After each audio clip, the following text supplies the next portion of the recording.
morning on the West Coast, which is where this is happening. Shout out to the mods in the chat. Hello, Monica. Who else is in here? That's the only mod I see in here right now. Maybe there was one before. Just see Monica. Okay, so live streaming or rebroadcasting the oral arguments today was not allowed unless you got some like special previous prior permission, which I did not do. So I didn't. I was unable to live stream. Wasn't allowed to, so I did not live stream. So here I am now to tell y'all what I took from it. Before I say anything further, I don't want anybody to take anything that I'm saying as like some type of prediction, okay? It's very common knowledge that not even the lawyers on cases really can know what the outcome of an appeal is going to be. There's really not very much you can read into the questions they ask, the judges ask, stuff like that. So this video, I'm going to tell my opinion and what I think about things and what I would do if I were a judge, which I am not. Oh, shout out to Make It Make Sense. When is he gonna give it up? I'm gonna tell you, Mims, he has some strong arguments. He does. Now, that's not, strong arguments for is he innocent? That's totally different. He might have done the deed, okay? He might have done the deed. But we gotta have, fair trials and stuff. But that being said, glad you said that, because at the end of the day, he has been found to be guilty. So overcoming a guilty verdict is very difficult in any and every circumstance and in any and every situation. It's just hard. It's hard to do it. You got to convince 3 judges or at least 2. So first things first, this isn't a prediction. This is just my thoughts, my opinions. I don't have any special knowledge. I just watched the public hearing that a lot of y'all probably did too. I do understand a lot of y'all do think that Tory was innocent and is innocent, and that is fair and fine. A lot of y'all don't, think he's innocent. That's also fair and fine. I wasn't there, so I don't know. But that being said, I'm okay. I only cried once today. I don't know if this is directed at me. Went to work. Keys. If so, I'm not really trying to pretend like anything. It's just, I know y'all see what's going on in Milagro right now, right? Did my civic duty. So people that have platforms especially have to be extremely careful about stuff they say. Because there's certain litigious contingencies of people. You do have to be very careful. So even sometimes, you might be able to, what happens when I use somebody's touch my skin? I don't know, I wasn't there, okay? But I will just tell y'all about this oral argument, about the notes I took, and all that. So that's what I'm going to be talking about, all right? So I did start reading Milagro's transcript from her deposition, and I'm not even halfway through with it yet. It's 600 pages long. Well, substantively, I probably am more than halfway through. I'm in the 200 something pages, but there was so much stuff that was reported in the media that wasn't exactly quite true, or I could tell based on her transcript. But that I will save for another day. It's 600 pages long. It's been taking me a long time to get through it, but let me know if y'all want me to read that and go through it, or if you already read it. Hold on, just reading a couple things.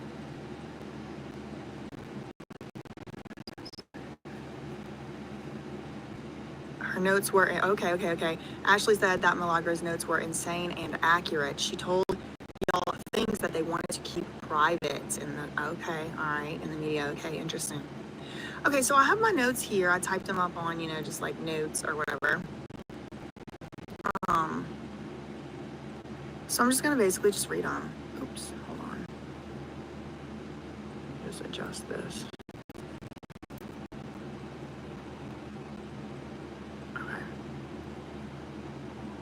Okay, so the the oral arguments were today. He has appealed his criminal conviction. He is standing.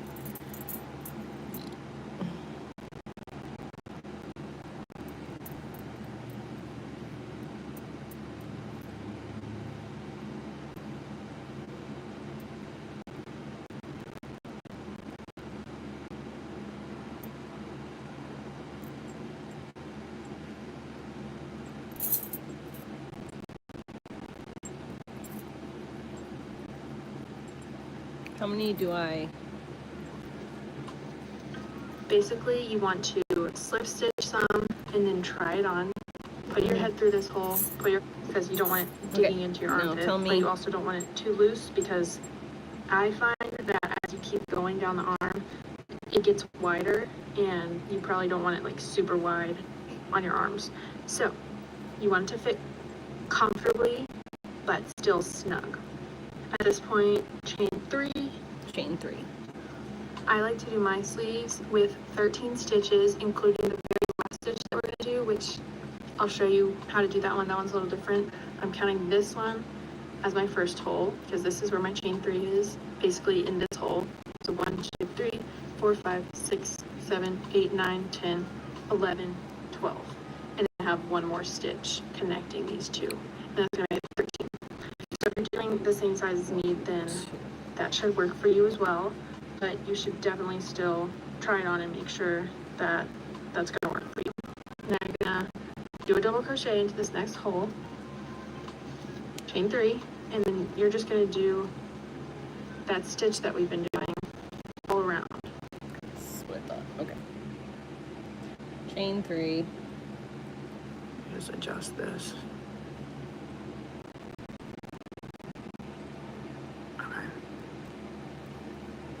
Okay, so the trial, the oral arguments were today. He has appealed his criminal conviction. He is standing, Thank you. I don't know if he was actually there. That. The only lawyer I saw for him was Crystal Morgan. I don't know who else was there, but that is his defense attorney's name.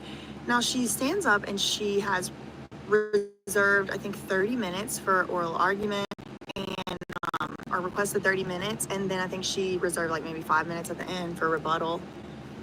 She started off her speech, again, this is just from my notes, it's not going to be verbatim. I was just kind of like typing as fast as I could to get the main points, so this isn't like a transcript or anything, which I'm sure there will be one circulated at some point.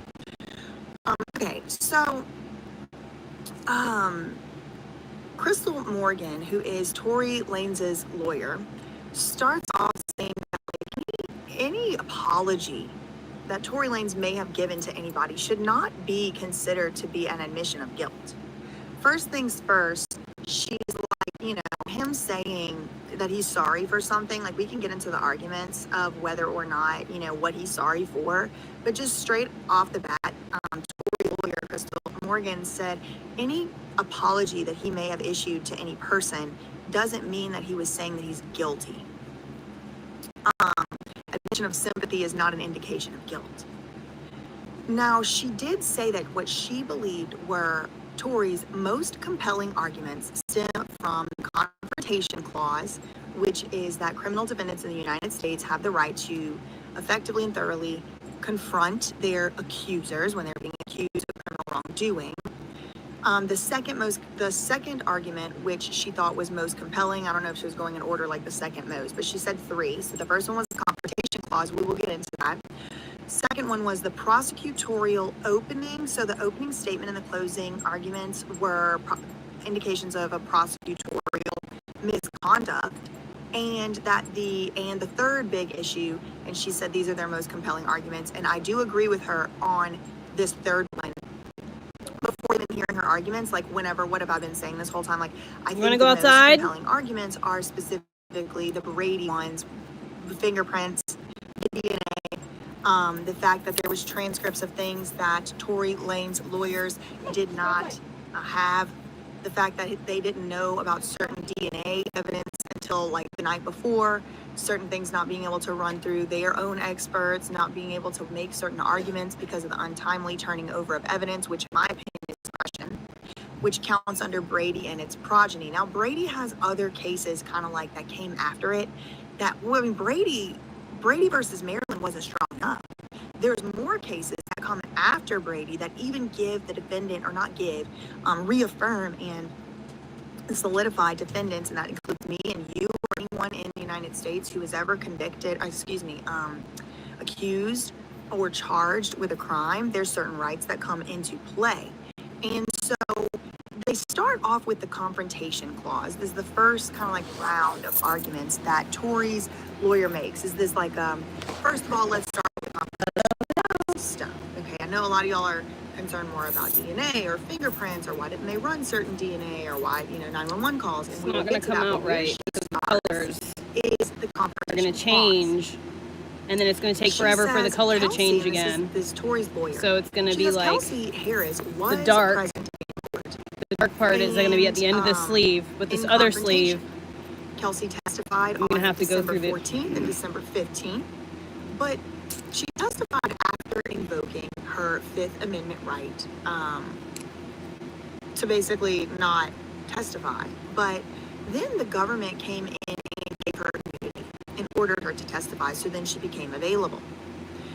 The confrontation clause, Tory's lawyer said, has fact-specific analysis we do have to run in order to figure out, was the confrontation clause violated? So she's arguing all this stuff, and she says, this is a 6. Okay. So she goes on and says this fact-specific analysis would balance. I always forget my scale when I need it. Okay, there's one back there. Can y'all see it? No. Can't see my scale. I got so many of them. Okay, I'm gonna bring one next time. Okay. So you have two sides of the scale, okay? And this is because two people have rights. Kelsey Harris has rights. Yes, she does. I know y'all don't like her, but she still has rights. All of us have these rights. They're not, so that's the equal protection clause. It's not supposed to matter if you're black, white, brown, any other color. It's not supposed to matter where you were even necessarily born. It doesn't matter what religion you practice. The law must apply equally to everyone, in particular constitutional protections. So Kelsey has rights. What's one of her rights? Fifth Amendment, just like yours, just like mine. Wait, what did I eat up, Big Peach? Oh, thinking that it was going to be Brady stuff. I will say she did do a great job. I do want to say that as well. I'm not familiar with Crystal Morgan. Never heard of her before this case.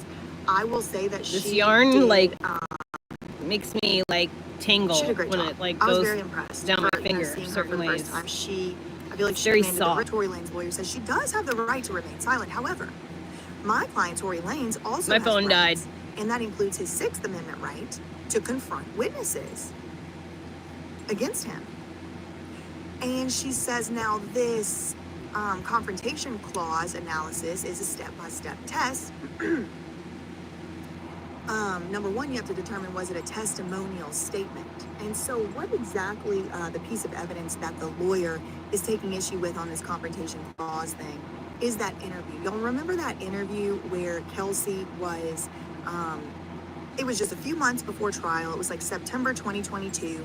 She met with the prosecutors. It was recorded. Her husband was there, and she said all kind of stuff. And then she came back a few months later to actually testify at the trial. And when she came to testify at the trial, again, she invokes Fifth Amendment protection, and then they give her immunity.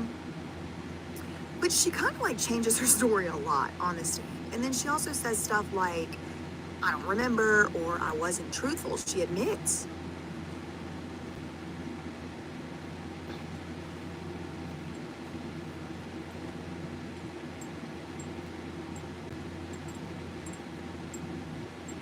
She admits that she wasn't truthful during that interview. And so her story kind of ends up being all over the place. So was it a testimonial statement? Were the statements that she made there testimonial statements? And the answer has to be, I think, yes, because they were made when an emergency was no longer present and they were in response to a prosecutorial event. And Tory's lawyer said that means Kelsey's interview with the district attorney's office was a testimonial statement. She did it under... Hello. Internet's acting up.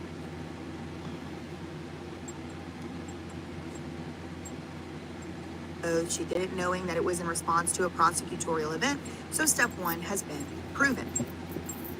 Again, y'all, this is not the Brady stuff, which we're going to get to. I'm going in order. This is the confrontation clause. You have a Sixth Amendment right to confront people that accuse you of stuff. Everybody does, especially if you're a criminal defendant. So she's like, yeah, number one, step one, it's obviously a testimonial statement. Then number two, they had to determine whether or not Kelsey was considered to be available or unavailable. And that's a legal term of art. Now, the lawyer, Tory's lawyer, said we got to take a step-by-step analysis, because at first, whenever Kelsey said, I plead the fifth, that made her unavailable. Right? I'm putting quotes around available and unavailable because these are legal terms of art. It's not how me and you would just use it. Are you available to have a Zoom call? That's not the same meaning of like available. There's like, capital A, available. So when you say, no, not available, right to remain silent, invoking, plead the fifth, whatever, dude, you're unavailable. Why do I attract the most unhinged women? I literally do not understand it.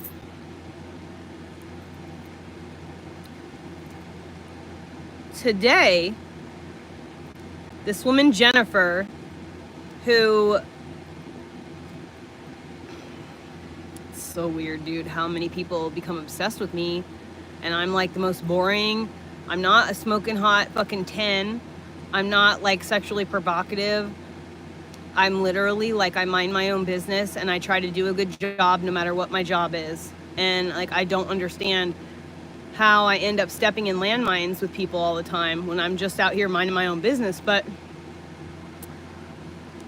like 3 years ago, this random dude had found me on like Facebook dating or something. Like I had all kinds of accounts for meeting people, and they weren't, I said right in my profile, like, I'm not looking for a romantic relationship. I'm literally meeting people to try to improve my community and da da da da. Well, this dude like became mildly obsessed with me and started following me on all social medias, and then tried to like book an appointment with me for dread work. And he didn't have hair, and it was really suspicious, and it was just really scary, to have this random man that I didn't know anything about. Well, I started to like learn and find out who he was, and so I had posted him in that "Are we dating the same person" group, because the way he found me was through that Facebook stuff. And so I knew that there had to be, the way he was treating me or acting towards me, there had to be girls that he was like, anyway, so I posted there and said like, hey, I've never dated this guy. I don't know him at all.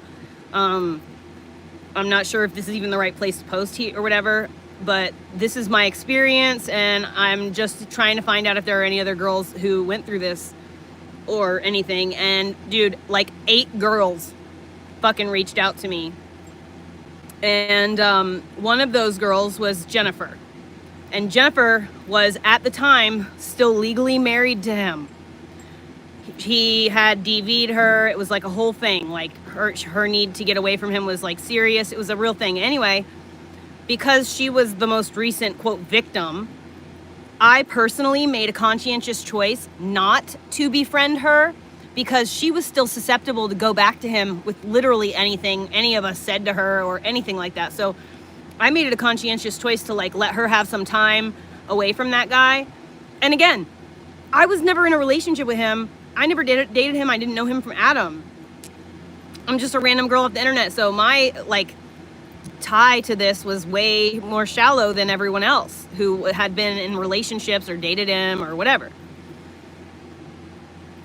So she had commented a bunch of stuff talking about like what she went through and posted photos, and it was really bad, So like I did have like a little chat with her, and she was talking to me about how he made her cut her dreadlocks off when they were in a relationship, and how she wants to get dreadlocks again. And so she wanted me to do her dreadlocks, and I was like retired, like I don't want to do dreadlocks. And I really didn't feel safe hanging out with her because I just felt some type of energy. Listen, my gut was telling me, do not let this girl know where you live. Don't give her your phone number. Do not befriend this girl. There was just something about her. I couldn't put my finger on it. And I thought truly when I tried to rationalize what it was, I thought it was because she was still in communication with this man. And like at any moment she could decide that she wants to go back to him, or he could win her over, and I didn't want to, I've experienced that before, and I didn't want to go through that, especially because I'm just a random girl on the internet, and I don't know any of these people. So I didn't want to do her dreadlocks. Anyway, that woman who's been stalking me for 5 years ended up being the one to do her dreadlocks. Funny story. Because that woman does dreadlocks, and she tends to find the, like, rotten teeth, fucking, no offense, I have bad teeth too, but this is a very specific person. The likely has a relative or has had a issue with methamphetamines, likely lives in a really shitty area, in a really shitty, you know, town, and like probably likes backyard wrestling or you know, like that kind of person. Listens to ICP most likely. That type of genre of person, right? And so I was not surprised when I found out that Crystal was the one that did her hair. Anyway, so this girl gets dreadlocks, right? And now the whole situation with her ex-husband or whatever, and like the creeping me out and shit, and then finding out that he's like a total fucking stalker, and like he like sits in people's yards and like JOs at their windows and stuff, like creepy shit like that, right? So like I didn't want anything to do with that. I don't want to be anywhere near someone like that. So she got her dreadlocks done, and then all of a sudden she went from commenting nice, supportive, just like you guys, right? Just like being just, hi, how's it going? Nice to see you. Da-da. Hope you're doing well. Oh, it's nice that your kid's so handsome. You know, that kind of stuff. He's such a cute, good kid. Da-da-da. Random, regular shit. It went from that to suddenly like, are you ever gonna do maintenance on his hair? His dreadlocks look like shit. Like she literally went from not having dreadlocks to being an absolute dreadlock professional. She has so much to say about my kid's hair and this, that, and the third. And so like I thought at one point I thought that it was like, it wasn't her, it was him under an account that he made with her name. But after I did some digging, no, unless he took over her personal accounts, it's definitely her, you know? And I know he hasn't, because she posts pictures of herself all the time. She's very a narcissistic person. It's up close photos of her face with super crazy filters and stuff, you know? But anyway, so she gets her hair done in dreadlocks, and then all of a sudden she's got so much to fucking say about my kid's hair, and like, it's just like, he's a fucking kid, first of all. It's his hair, and like, he doesn't want me to brush it. He doesn't want me to maintain it. He doesn't want his hair shaved. I am giving him autonomy. That is what he wants. That's what I'm going to let him have. Like, why do you care about my child's hair? You're not even a friend of ours. You don't know us from Adam. So anyway, she's obviously, the comments she was making, it's very obvious that she's a part of the Reddit by this point. And so I proceeded to just fucking block her on my YouTube. I had to block her on both of the YouTube accounts. I had to block her on both of the, I had to block her on my Facebook, my business Facebook account. Because she's literally throwing out little comments constantly on every account she can find me on. She's gonna say like some kind of fucked up comment and try to piss me off. And so this morning I wake up and she's commented some fuck shit on my Lean Into the Cringe account. And so like I should have fucking screenshot it, but I didn't. So anyways, you know what I did today? I happened to be on Facebook, and this girl popped up on my Facebook, and this girl is basically the one who, she's really cool. She's been dealing with this guy and stalking and stuff, and there's a whole group of women that he has like done varying levels of fucked up shit to, right? And so anyways, that girl popped up on my Facebook today, and I was like, dude, maybe this is not a coincidence that bitch did that fucking shit and I had to block her today, and this girl popped up on my timeline all of a sudden out of nowhere. So I messaged that girl and I was like, hey, like, Jennifer has been fucking sending me and messaging me for like almost a year now, since September of last year, the most unhinged fucking shit, and she's literally harassing me. Any account she can find access to, I've had to block her on multiple accounts. And she's saying like, I mean, it's literally just harassment at this point, and she's obviously a part of the snark page and just all these things, right? Well, it's not my YouTube account anymore. It's Elliot's YouTube account. I don't remember the name of it right now. It is @ hi, my name is Elliot. But anyway, so it was my second account that I was going to make like AI videos, but I just realized that I don't like doing that, and I think it's stupid, and I don't want to learn how to use AI in that way, and I don't want to use AI for everything. I want it to use it for very specific things, and so it's just not for me. I don't care about those, you know, faceless YouTube channels that could make you millions. It's just not worth it. I don't want to invest that time. I like my soul more than I like money. But anyway, so I've blocked her on literally every single account I have, and she still finds ways to fucking get comments to me. And I was like, dude, this is so unhinged. And I just gave her, like, I just told her, like, all the shit that this girl has been doing over the course of the last year, and how many different accounts I've had to block her on, and how it's unbelievable the parallel between the way that this woman Jennifer is acting and the way that her ex-husband acted towards all of us, right? And so, of course, naturally, her first thing was like, are you sure it's not him pretending to be her? And I was like, no, these are the accounts that are doing it. And so she cross-referenced, and she's like, yeah, those are her accounts. So I was like, unless he took over her accounts, I don't think it's him, you know? But so anyway, she said that she fully supports me. She is not down for that kind of fucking harassment. She's a girl's girl. She's not one of these, like, pretend to be your friend while mentally taking note of all the things that she would literally steal from you, like your parts of you, you know, to, like, use in her, like, that type of psycho shit. And the funny thing is she's got, like, a rainbow in her bio, and it was like, just a girl looking for my tribe. Girl, get out of here with that shit. It's always the people with the fucking love and light in their Christian, you know, Corinthians, yada yada yada, and it's always these super fucking, I'm so amazing, I love these fucking blowhards. Oh, I should check the mail to see if my heart monitor came in the mail. But anyway, so she fully supports me. She's not down with that shit at all. And she said that she's going to make it a point to get a message to Jennifer and say, like, hey, just so you know, none of us support what you're doing. And so you need to, like, cease and desist.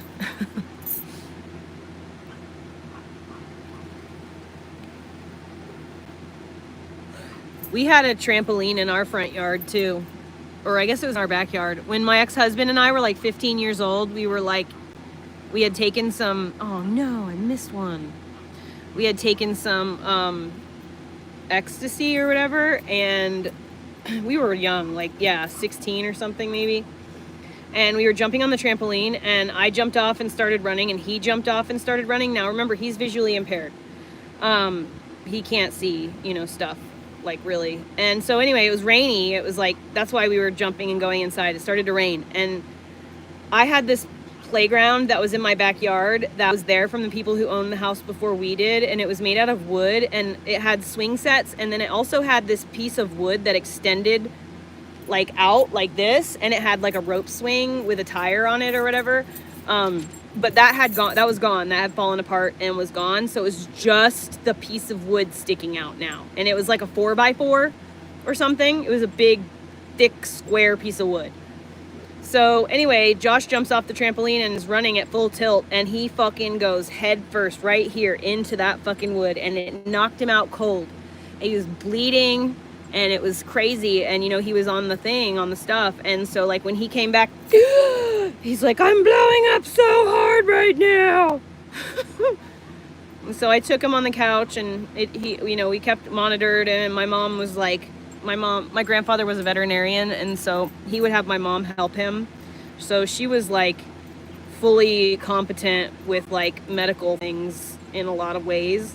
So she kept an eye on him, and, you know, we told his mom that he hit his head, but it was okay, and da da da da. So he ended up staying there. My mom kept an eye on him.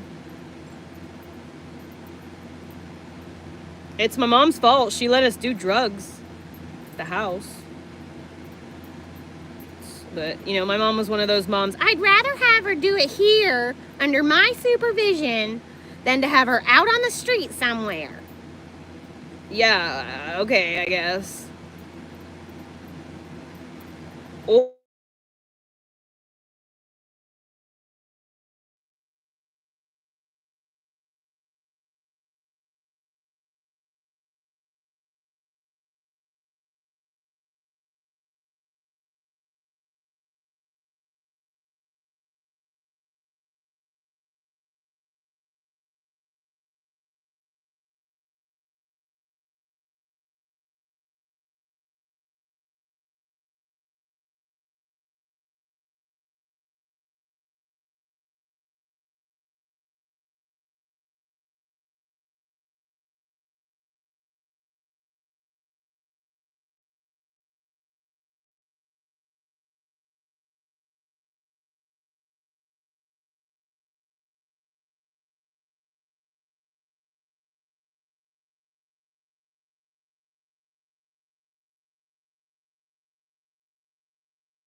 You have to lay right on top of it.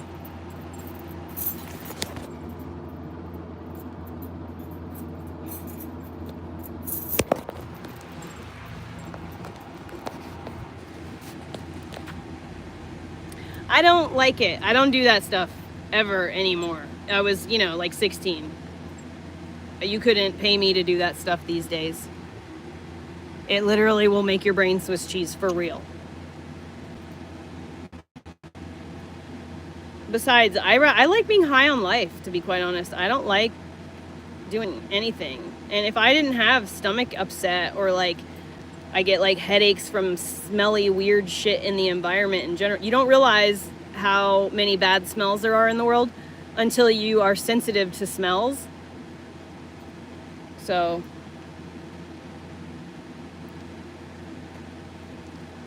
I use my Juul as a kind of like a bowl of coffee beans at a perfume shop. It resets my sniffer. And then obviously the cannabis keeps me from vomiting. It makes a huge difference in my stomach. I eat. I can't eat when I don't have cannabis, unfortunately. I get too skinny. It's not healthy. I forget to eat unless my body is like, eat, get hungry. But I will not get hungry if I don't smoke anything all day. Like if I don't smoke at all, if I don't smoke, but I just don't get hungry. I don't know why. I get like a sour stomach. I'll get like queasy, but I will never feel that like, ooh, I'm hungry. I should eat some food. I never get that feeling, but I do when I'm use cannabis. So, Money, Jesus, you stepped right on her belly. Oh, so that thing that I did to stop my cat from tormenting all of my stuff, it worked like a fucking charm. She does not, she just jumps up there in that basket now and just goes lays down. She doesn't even try anymore to like jump up here. It's so awesome. It worked so good. Tricked her.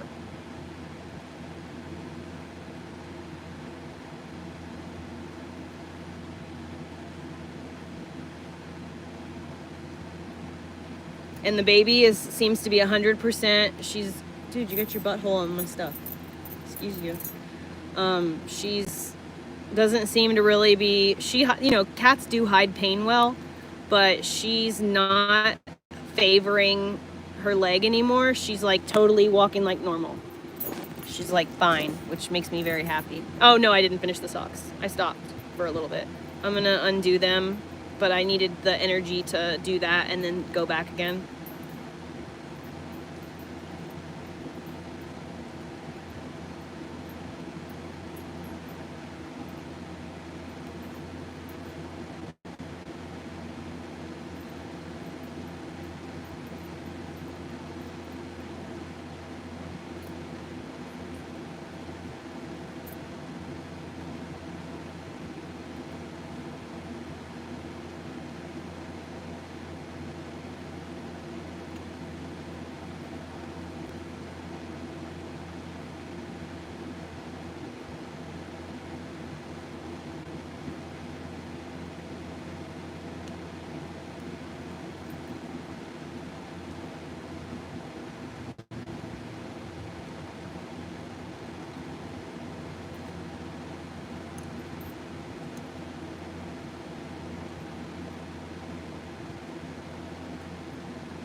Easy.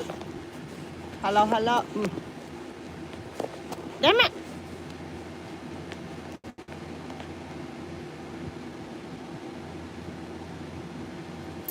Yeah, messed up.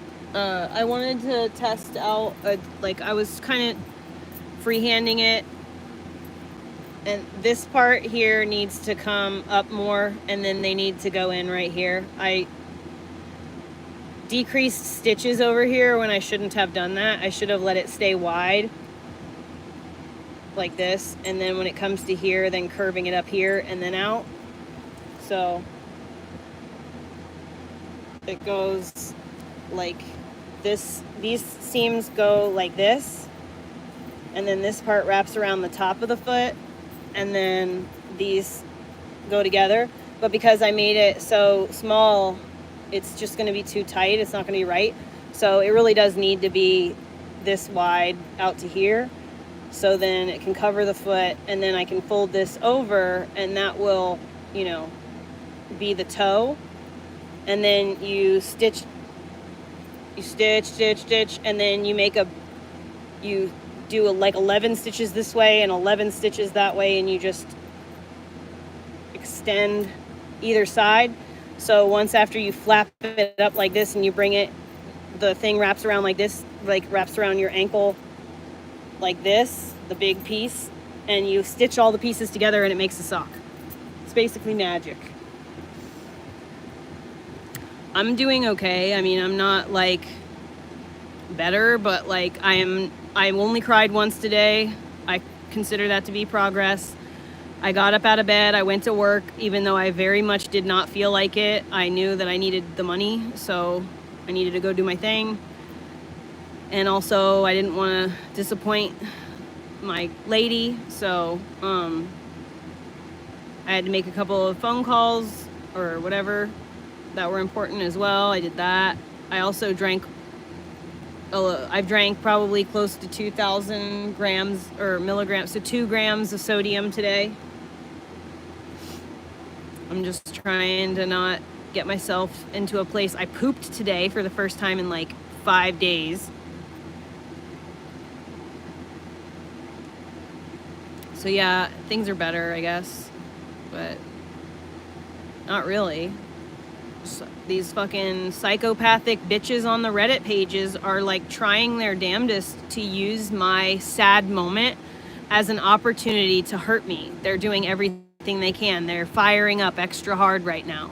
You know, they're all using my post as an opportunity to locate every single one of my supporters, maybe that they wouldn't normally be able to find. And they're adding them, you know, to those fake accounts. And you know, I've gotten like, I think by now it's been like 25 messages from people who follow me that genuinely cares about me, who has mentioned that they just got added by these 3 accounts pretending to be me, or these 3 scam accounts, or whatever the fuck it is. I'm like, yeah, dude, it hasn't stopped since the last time we talked about it. What do you mean? And I kept telling people, just treat it the same way that you would treat any of those fake tarot reader accounts where they like message you and start telling you, oh, I had a vision from your elders. Pay me money and I will give you a reading. And it's like, yo, like I actually know the person you're pretending to be. I know you're not. She wouldn't. What? It's just like that. It's the same exact kind of garbage. Just like when you're a kind of a witchy woman in any way, shape, or form, there are going to be, they used to do it to me, they might still, that, you know, offer tarot readings, and I don't do tarot readings. I don't even do tarot or anything like that, so like it's just weird.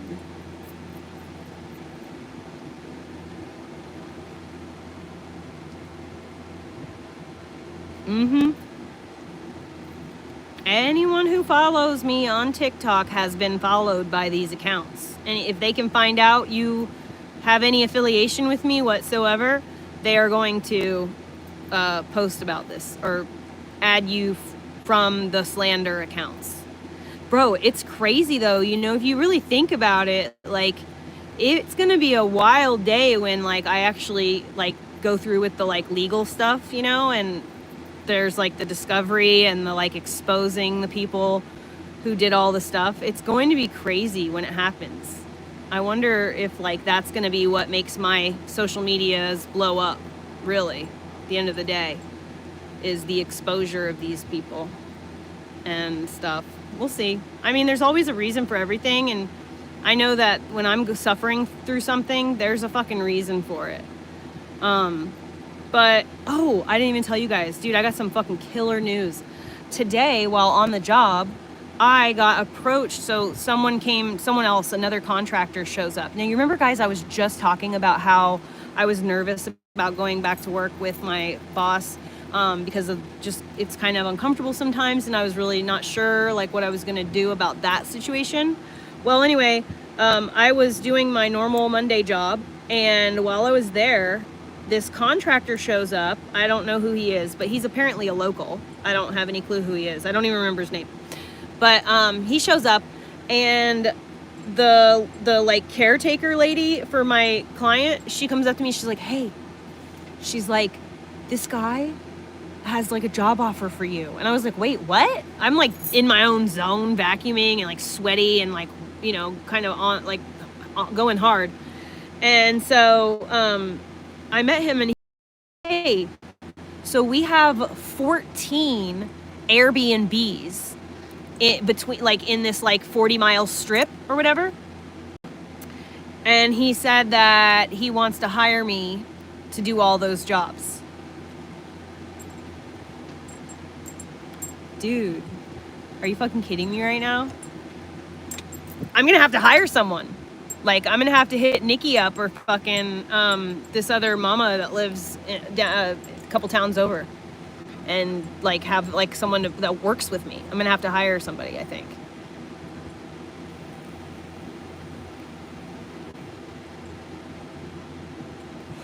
I think Sherry did that for me. My Sherry who died, because you know what's crazy is like about 4 days before her son died, she and I were talking about her coming to stay here. And I had asked Adam if it was okay with him, and he said that he trusts anyone that I choose to have come stay here. He trusts them fully because he knows that I'm really, really choosy about that kind of stuff, especially after I've been burnt and I'm just not on drugs. So he knows that I won't be hanging out with drug addicts. He knows that the person that hanging out with me is not going to be an alcoholic. You know, there's not going to be at least those types of things going on. There may be, you know, maybe someone turns out to not be who they say they were, but I'm still not going to associate with somebody that's like on drugs and stuff. It's just, I'll be able to tell that. But anyway, so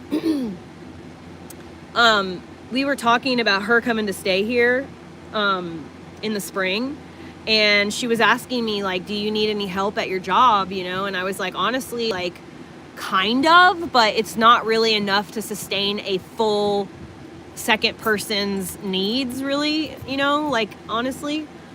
It's like I would need to book more work. And I was like, and there is more work to be booked. I just don't know, you know, if I am okay with taking that, you know, I don't want to say, yes, come stay here and work with me, and then I don't actually have the work for you, and you need to go get work elsewhere, and you're far away from town, and, you know, it's just more of a difficult situation for you. So that was our conversation, like the last time we talked on the phone, which was just a couple days before she went to Connecticut to bury her son. We didn't talk on the phone while she was in Connecticut, only through text. So I only had spoken to her last through text. But we had definitely had a long phone conversation, not very, like maybe a week ago, or I guess a week before she died. So that's good. I've been back in the bus for quite a while, yes. Yeah, 14 is a lot. Sherry was, I think she was like 60 or something? 58? She was born in 66. You tell me. 59 maybe?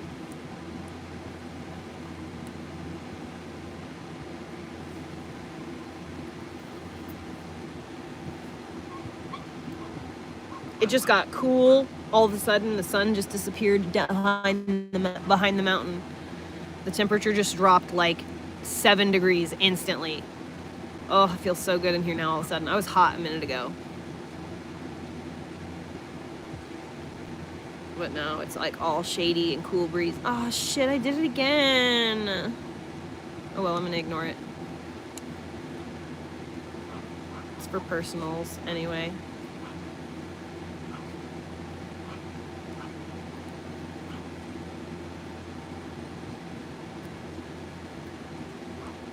Yeah, 14 Airbnbs is a lot. The cool thing is that it would be within, you know, relative ease to get to with my where I live and like the road that I live off of and stuff. It's just they're all easily accessible.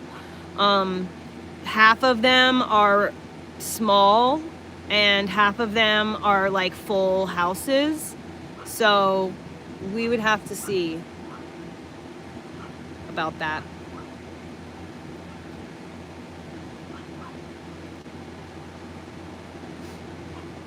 But I have really good references.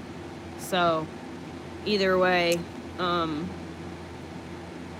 the job is like gonna be mine. But yeah, I was thinking how cool would it be to hire one of my people, one of my mama friends who needs money. It's a shame that so many women turn out to be so incredibly toxic. It's like that whole believe all women Me Too movement. Dude, I never bought into that ever. Okay, just because we all deal with sexual harassment does not mean that women don't lie or make shit up about that kind of stuff. They are the worst. Women, I don't have daddy issues. I have female issues. Like, or trauma, daddy trauma or whatever.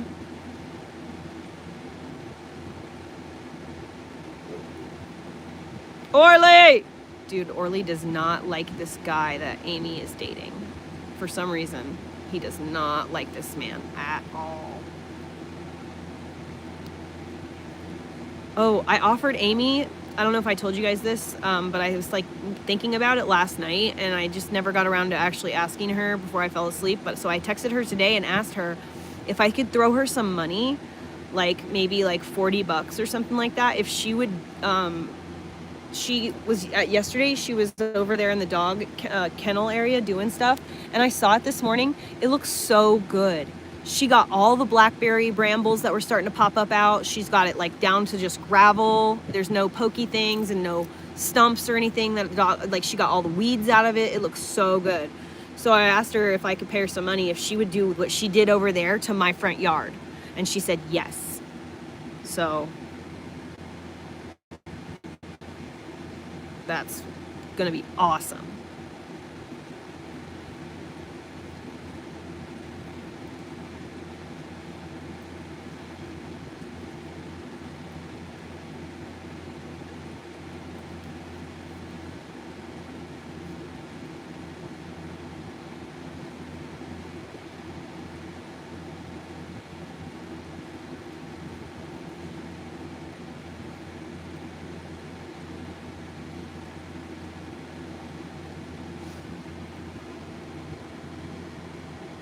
No, actually, that man is not allowed on the property. And so he parks next door and she walks to him next door. She does respect Adam in that sense because she knows that is a hard, so when Adam and her finally broke up for real, after years of back and forth, like they still obviously have a very integrated dynamic, but like they're not in an official relationship. I have accidentally caught them having sex in the shed the other day, so like that was an accident, but I didn't realize what was going on until like way later, and it didn't dawn on me, so I never said anything to him about it because I was just like, oh. But so when they broke up for good, like for reals, broke up, dunzo, it was because she had cheated on Adam with this guy. So Adam doesn't give a fuck what she does, but specifically with this man, she definitely does, or he definitely has a little bit of a tender spot. So the man knows that if Adam catches him here, he will absolutely cause trouble and somebody will probably go to jail. So he respects Adam in that regards too. Also, they know that I kind of, so like, here's the thing. Do not ever let me know a secret that you need to keep a secret. And it's not because I'm malicious. It's 100% because I just don't keep secrets. My own shit.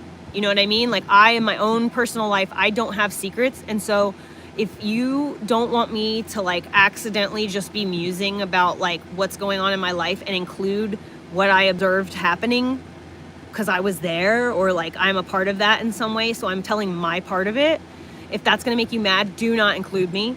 Don't tell me.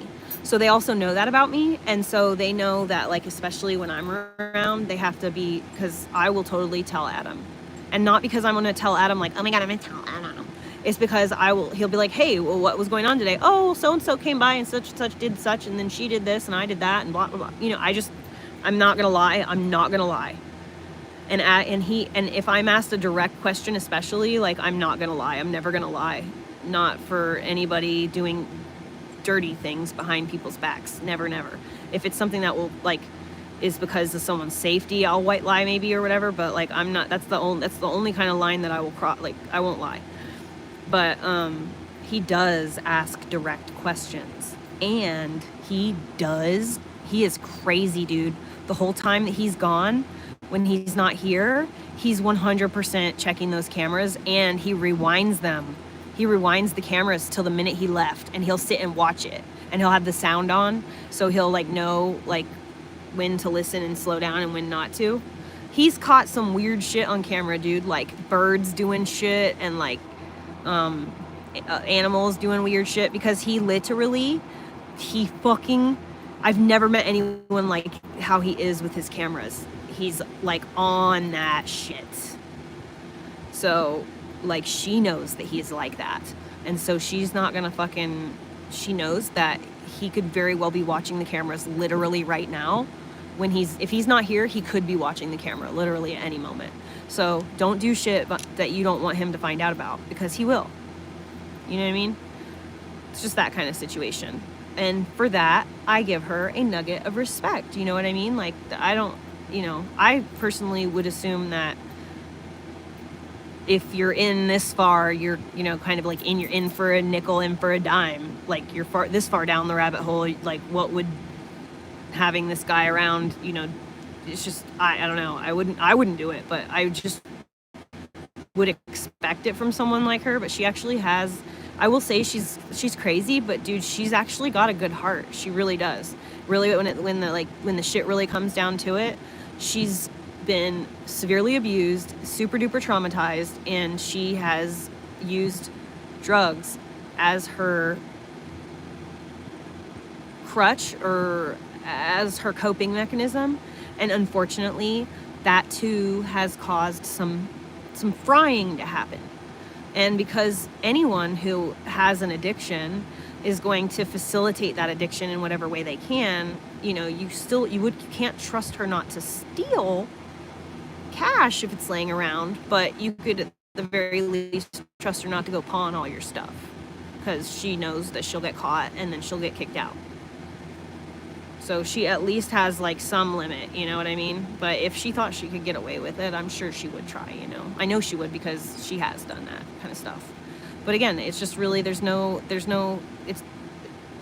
she's a good person. Really, she is. She has a good heart when it comes down to it. She's just been really fucking chewed up and spit out by the world. And so while I don't want to hang out with her, because I just choose to, I choose to not surround myself in that way, really with anybody. I like being by myself. But also, I'm glad that if it is anybody, it's her. Because it could be so much worse when it really comes down to what it could be like. It's not ideal. It's not something I would choose to do or be around or whatever. But if my situation is, out of my hands, which it is right now, then I have to accept, God decreed and I agree, you know, it's just like that. So I'm going to make the best of it. And I'm going to try to find all the things I can to be grateful for. And that's why I'm super grateful that she's willing to help me out with my front yard, because it's like out of control and I hate the way it looks, and it makes me not want to it just makes me not want to look at it. And I just don't have it in me to do anything about it.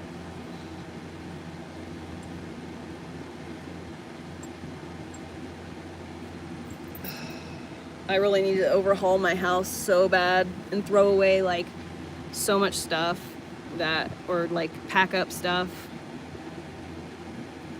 Desperately need to do that.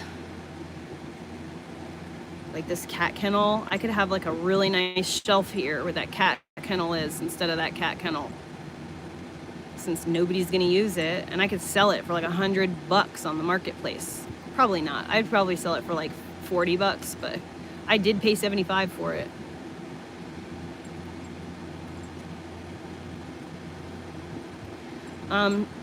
She is still living here because she has nowhere else to go, and Adam is an idiot, but he has a good heart.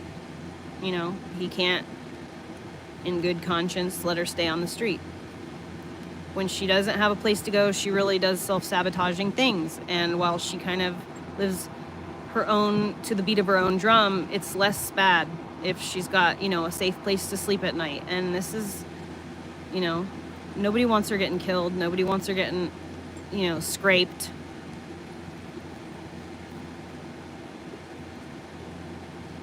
So it's better to deal with some things that are tolerable and make sure to have strong boundaries. So that's really, I just have really strong boundaries, and so it does not affect me personally. All I can do is be a steward for Adam here, you know, and make sure that, you know, his wishes are done when he's not here. And she's really good at getting shit done. She's got a lot of energy and a lot of time to do things, you know.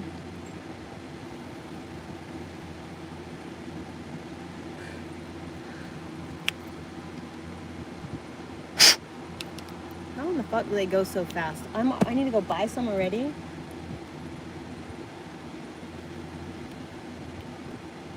Let me go see if I have any jewel pots laying around.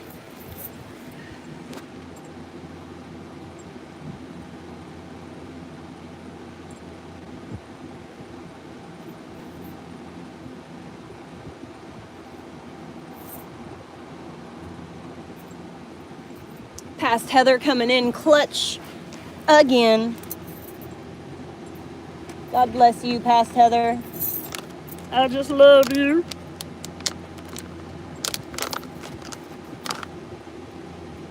Scared to eat this. It's been sitting here for 2 or 3 days now. It's not dried out or anything. Doesn't look like any mold. Tastes really good.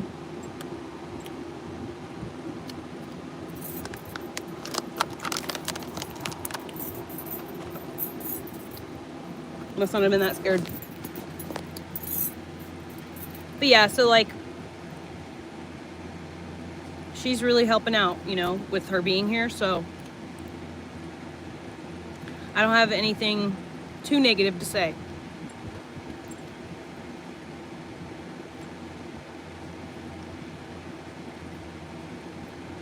Her life choices are her life choices. I'm in no place to judge her or have an opinion. You know, or whatever, like in a judgmental way, or in a way that's like, oh, she should change, she shouldn't do that. Like, she's her own person, and I would literally never, you know. She's been really fucking kind to me, the last few days, especially with like what's been going on. She's been way more kind than I had ever expected. So, and that means a lot to me.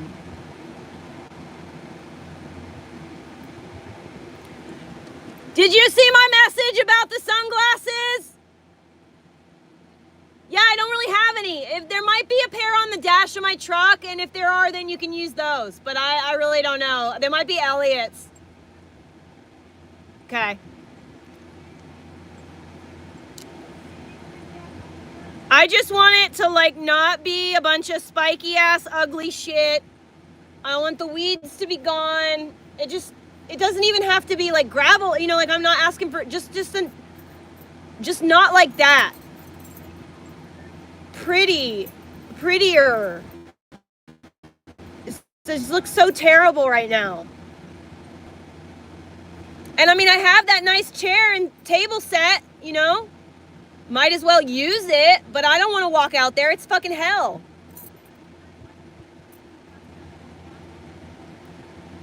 Yeah. Thank you.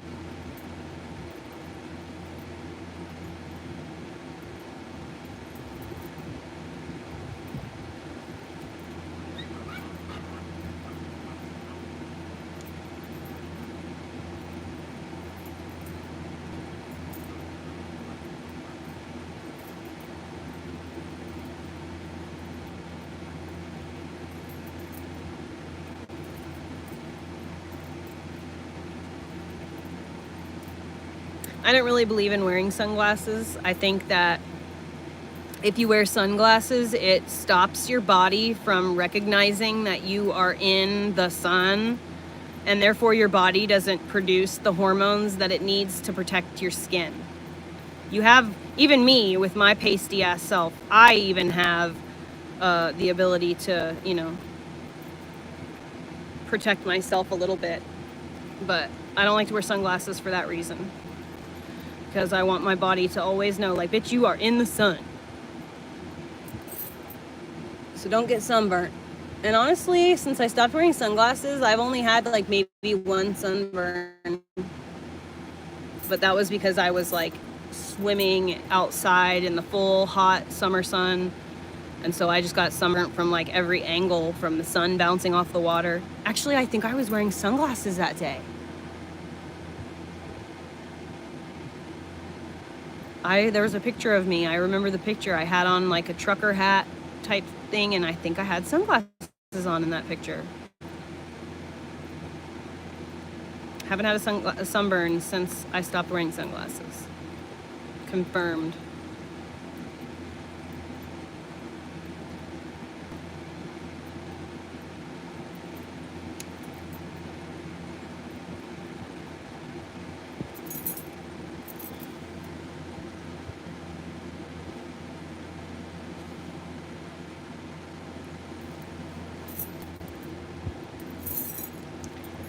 I don't know, like, I'm not really that interested in the whole Tory Lanez case.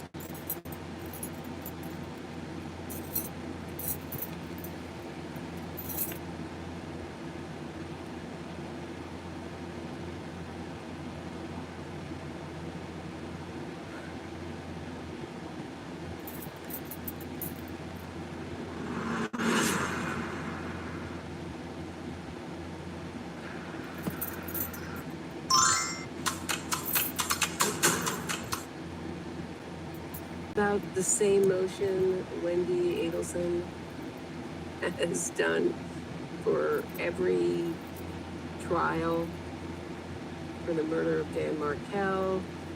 She doesn't want to testify. She doesn't want to answer questions from the defense because she doesn't have the same immunity deal for the defense. They're going to limit her questions, the defense's questions, to those Dark colors are asked coming in. by so it has to be related to the questions asked by the prosecution. I really hope that it lasts John the entire way was down the on sleeve very and it loud. doesn't suddenly it go just light came again. through incredibly loud for us at home. But the real shocker came from our in-court reporter for today, Patty from Patty's Playhouse, that Harvey Adelson was very aggressive. I mean, the way that the Tallahassee papers have reported this, as it was very generous to Donna and Harvey, and said that, oh, he was just waving, but I'll let you hear how Patty described it. as aggressive and scary. So you saw the picture, and let me just show it to you quickly. They caught it on, he said, "Did you catch that? Good." And It's dreadlocked women, dude. I'm thinking about so this, here's and Harvey. And they said, "Harvey." The woman who's leading the stalking charge, right? Like the one who's like the main ringleader is a dreadlock stylist. And the people who she's like whatever are people who I never took as clients because I got a weird vibe off of them. Or one girl specifically, I did her hair for her, but I told her that that I didn't appreciate how she was acting, and that I had a strong boundary, and that like I would not be doing her maintenance. She was going to need to find another stylist, but because I have work ethic, I would complete the job, and I did. Do you know that that girl is going around saying that I literally took her deposit and never did her hair? Bitch, where'd you get dreadlocks then? Because who's this in my video of me doing your hair? Is that you? So she's going around saying, like, it's literally these dreadlocked people. It's so fucking weird. Dude, this is why I don't do dreadlocks anymore as a business. Because people with fucking dreadlocks in Oregon are fucking weird. They're weird, dude. They're weird. I don't get it. I don't understand, like, and it sucks too because I love my fucking hair. I love my hair.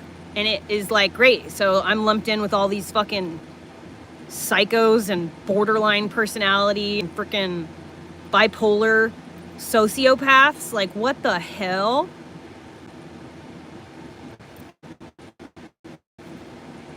But like, seriously, it's rampant. The community is literally rampant with these people. The men are no better when it really comes down to it, which is why I don't want to do dreadlocks anymore.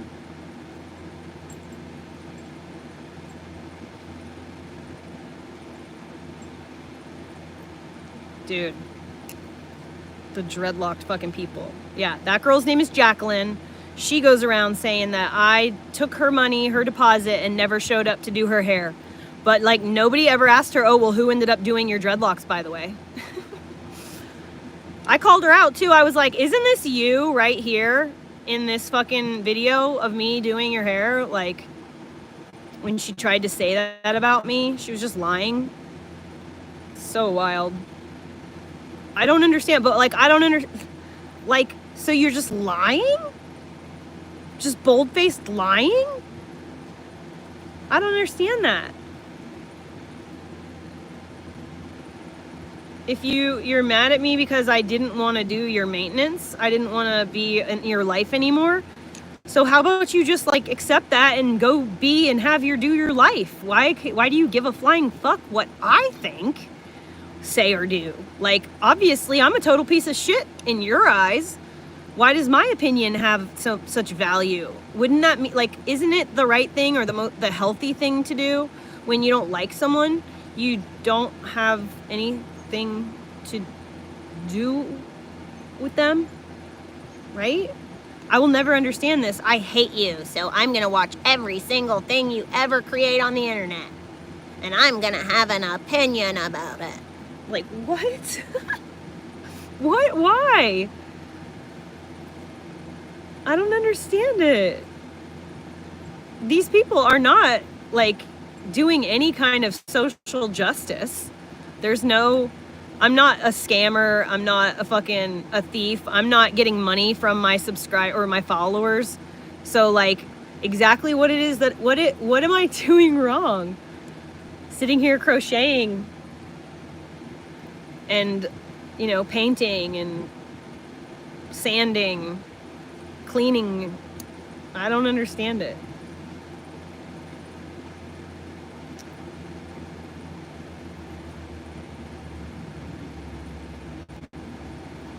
Josh and I are gonna go next week, I think, to try and file for this home loan thing that we want to do. They still haven't sent him that fucking packet, dude. He he asked them, you know, he gave them all of his information. They said that they were going to send the packet over. They still haven't sent it. So I do know how Josh is about stuff sometimes. When he doesn't want to do things that require some responsibility, he'll just like fake like he did it and then like act like, oh, well, it didn't work out, I guess we can't do it. You know what I mean? Because he just has the social anxiety about contacting strangers and stuff. So I used to do all the important calls and stuff in our relationship when we were married.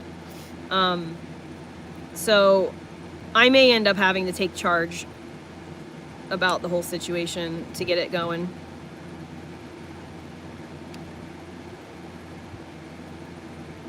But this house, dude, oh my God. So there's this house that I see every single day on my way to work. Pretty much doesn't matter which job I go to, I have to drive past this house, right? And it is such a cool fucking house, dude. It's like tucked away in the woods, hidden away from the road. It has a really cool, it's like a futuristic shape. It's just really cool house. Probably way out of our budget, but it's cool, man.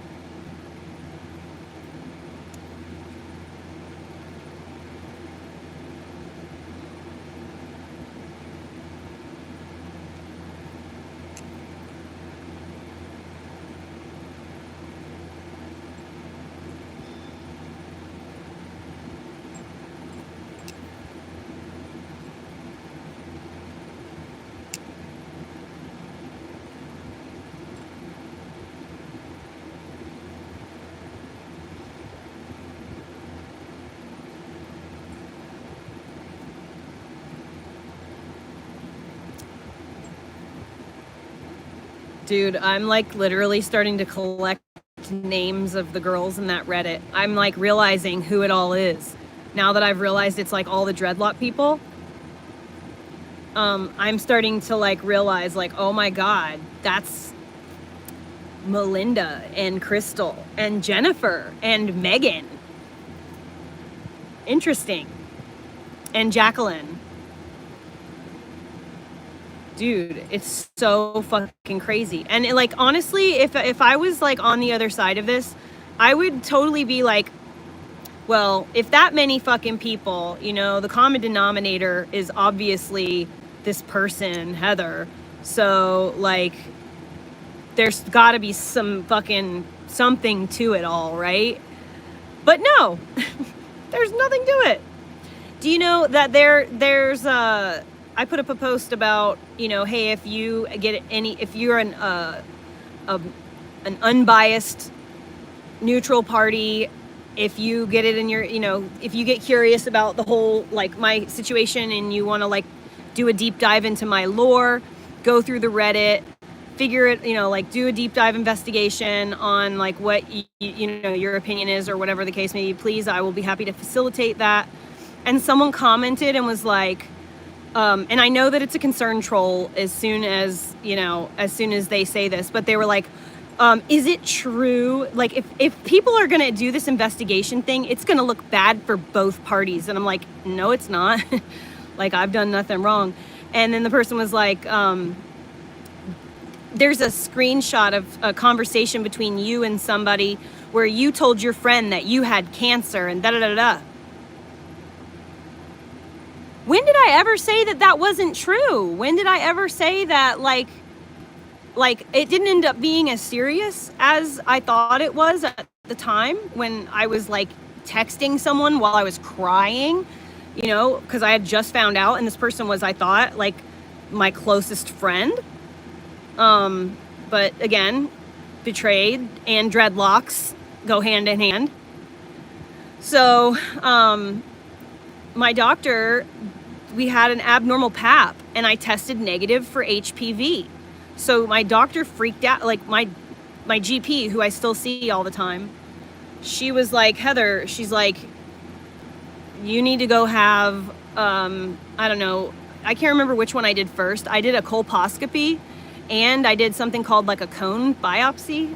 I don't really know, but I had 2 procedures done. One where they just like took the stuff out or whatever, and like they took a chunk or whatever from where the I don't know exactly what they did. It fucking hurt. It sucked really fucking bad. But then, because that stuff came back, not good, I had to go back for another procedure and have even more tissue removed. So I literally have a fucking scarred cervix from that. So I'd love to know where it's coming from that I'm making, that the whole thing was just made up, just because I don't sit here and like make having some kind of cancer scare my personality. Just because I don't make having Lyme disease or POTS my personality, it doesn't mean that I'm not actually dealing with those things. It just means that I choose to literally not focus on those things. I pretend like they literally don't exist. I put on my little blinders and I completely forget that I even have that issue at all until it bothers me and it's in my face. If it's all up in my face, then I'm gonna be like, okay, I should probably address this. But, you know, if it's not fucking bothering me, I am not going to rattle the bear cage. I'm just gonna like put on my blinders and I'm gonna try to just live my life. I just had a PAP literally last week, so we're about to find out because I'm late, like really late for getting one. Like I should have had a PAP 2 years ago. That's how long ago. Like that's how bad behind I am. So, but I just haven't been able to fucking manage to do it. And the place, because like after you have a diagnosis like I had, usually you have to go back to the obstetrics and gynecology people, like I don't remember where I went. I think I might have gone to Planned Parenthood, honestly. Or no, it was the women's center. But so I went to this women's center, and after you have like a diagnosis like that, usually they want you to go back to them for your follow-up appointments and PAPs and check-ins and stuff. But these people literally never called me back. They never contacted me again. And so I forgot about it. I got slipped through the cracks again. And that's so I told my doctor like 2 weeks ago when I went to see her about my heart, I was like, listen, when I come to see you again, can you please do a PAP? Because I haven't had one in like, we're like 2 years late now. And I had that whole issue with the colposcopy and the stuff. So, you know, like I don't want to go through that again. So, you know, do you think we could do it here? And she said, yeah, absolutely. So I just did it right then and there. Just had my little PAP done, and it fucking hurt, but it is what it is. Oh, and she said that my cervix is perfect and it looks wonderful.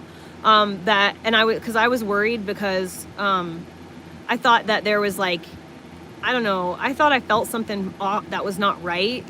And I thought maybe there was like, of course my brain thinks immediately like, oh, I better have like this cancerous growth on my cervix or something. Great. So when she did the PAP, she actually said that it looked great. Everything looked great. It was very healthy and happy looking. She said, but she could definitely see scar tissue from my procedure. And that's probably what I felt that made me think that, oh fuck, how long has it been since I had a PAP? So now you all know the whole story. I was not going to fucking bother telling anybody. I wasn't, because it's such garbage, the fucking whole situation. My words being like used against me like that. And at a time when I was like truly confiding in somebody and I was terrified and I was alone and I was dealing with, I think at the time I was dating Craig, and I think I was like dealing with his bullshit at that time. It was a lot. I was going through a lot. So it's just fucked up. People pretend to be your friend and like, you know, and then turn on you when they think they can get some attention for it. Get a little pat on the back from the fucking internet. It's disgusting. I did not think that she was that way. This specific person, that shit really did hurt my feelings when I saw her in that Reddit. She was the only person, literally, out of every single one of the people that go in that Reddit and talk shit about me, that one particular person, that actually did hurt my heart, because I genuinely still, up until the time when I discovered that it was her writing that garbage about me, I still loved her. You know, sometimes I fade out with my friends, like we just don't talk for a while. I can't help that if you think that means that you hate me now and you start to do toxic things behind my back. I still fucking love you, even if we haven't talked in 4 months, 5 months. I still love you. You're my friend. I love you. I want nothing but the best for you. You know? How many times did I fucking do your hair, like, for free?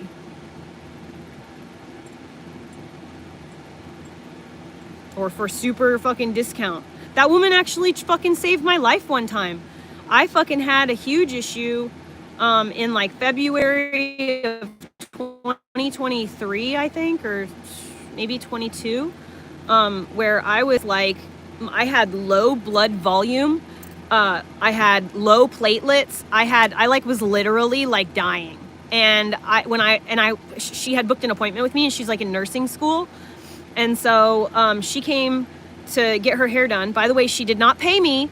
She said she was gonna help me get my water set up at my property, but they didn't help me get my water set up. I just did her hair, and that was all there was. There was no payment. But so I did her hair, and while I was there, she was like, dude, the symptoms that you're experiencing right now, she's like, I'm literally learning about them in my fucking book right now. Like, this is crazy. You should go to the hospital. And I went to the hospital, and I was admitted to the hospital. I was in the hospital for like 2 days, I think. It was 2 nights, so whatever. I think it was only 2 days, 2 nights, but whatever. But I was in the hospital, and I was like hooked up to the fucking IV bag constantly, trying to liquid, like get some liquid in my body, because I was dehydrated. I had low blood count, low plate count or something. It was a bunch of different shit. And my liver enzymes were high. And whenever I would like poop, I was literally pooping like food. My stomach was not digesting my guts were not digesting my food. Like, I was dying. But, and that happened because I was so heartbroken about what happened with Roxanne when she fucking sneaky stole the property from under me. I was so heartbroken that she did that to me, that I couldn't eat, I couldn't sleep. I was scared all the time because, you know, I had an enemy that lived across the street who were in the middle of the fucking 40 miles from the highway, you know, like far away from anything and everything, out in the middle of absolute fucking nowhere. This strange man that she's dating has gun charges. Like, here I am out in the middle of the wilderness with these people, and I don't fucking have phone service. I can't get water. I didn't even have my truck. I don't think I had just bought my truck, or I hadn't quite bought it yet. It was fucking scary and intense. And so I was like, literally withering away completely. And I was just dying. Every day that went by, I was just dying a little bit more. And if that woman had not come out there for her to get her hair done, and she hadn't have told me, like, you need to go to the hospital, I wouldn't have gone to the hospital. I would have just died. I barely made it through her hair appointment. I pushed myself so hard to make it through her appointment because it was like the only chance that she had to get her hair done before the Renaissance Festival.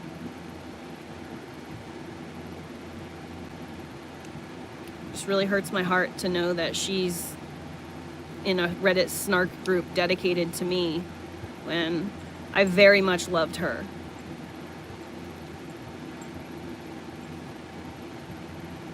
But whatever. Get a lot of these types of women who just really, like, one time this woman she didn't tell me to my face, but she told it to my boyfriend.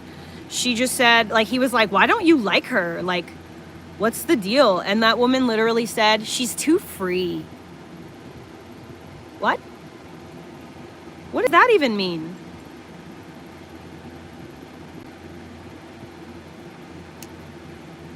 People get mad that I jump into a pile of shit and come out smelling like a rose, I guess.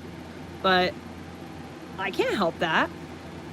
It's not my fault that I've got good luck. It just happens to me. I had good luck even when I was a toxic person.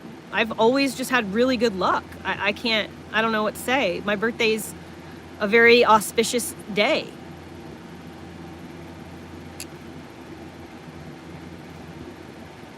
I will say too that a lot of the women who are just straight up nasty and mean to me, not the one that I was just talking about that I loved or whatever, she's actually very beautiful, and like I said, I still fucking love her. I can't help it. I still love her even though she's turned on me. But all the other women who fucking harass me and like are toxic to me and are in that Reddit, people that I have either known in passing or you know, new in real life in some capacity, they are all conventionally ugly, like unattractive visually people. So it does not surprise me. It's weird, dude. It's weird, Winter. It's weird. I will never understand it until I sit down with one of them and analyze every single thing that they say, or I watch a documentary about myself. But I think that will happen. I think one day that this is going to get so much that eventually some people who actually do like investigation videos or whatever the case will eventually take an interest in it. And granted, there are going to be people that there already has been someone named Owl Life or something like that made a video about me like a year ago and said like, is Subliminal Locks worse than Foodie Beauty?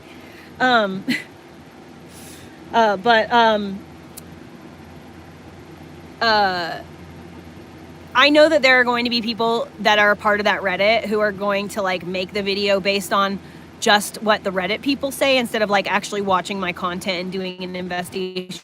But there will come time, I know this with my heart of hearts, to this to be true, that there will come somebody at some point who takes an interest in this whole situation and looks at things from a completely unbiased, non-biased, whatever the word is, point of view, and just reports the absolute total facts.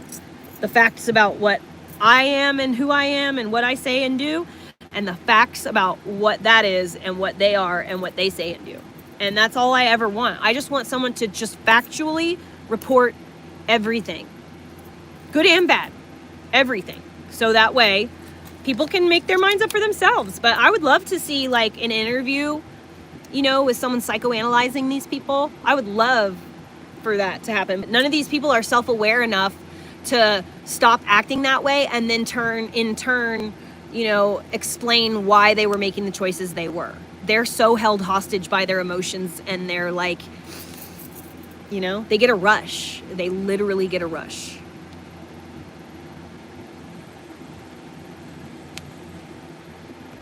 I don't honestly know what Foodie Beauty is, but I know that she's somebody on the internet that has like drama around her. I literally have no idea what about.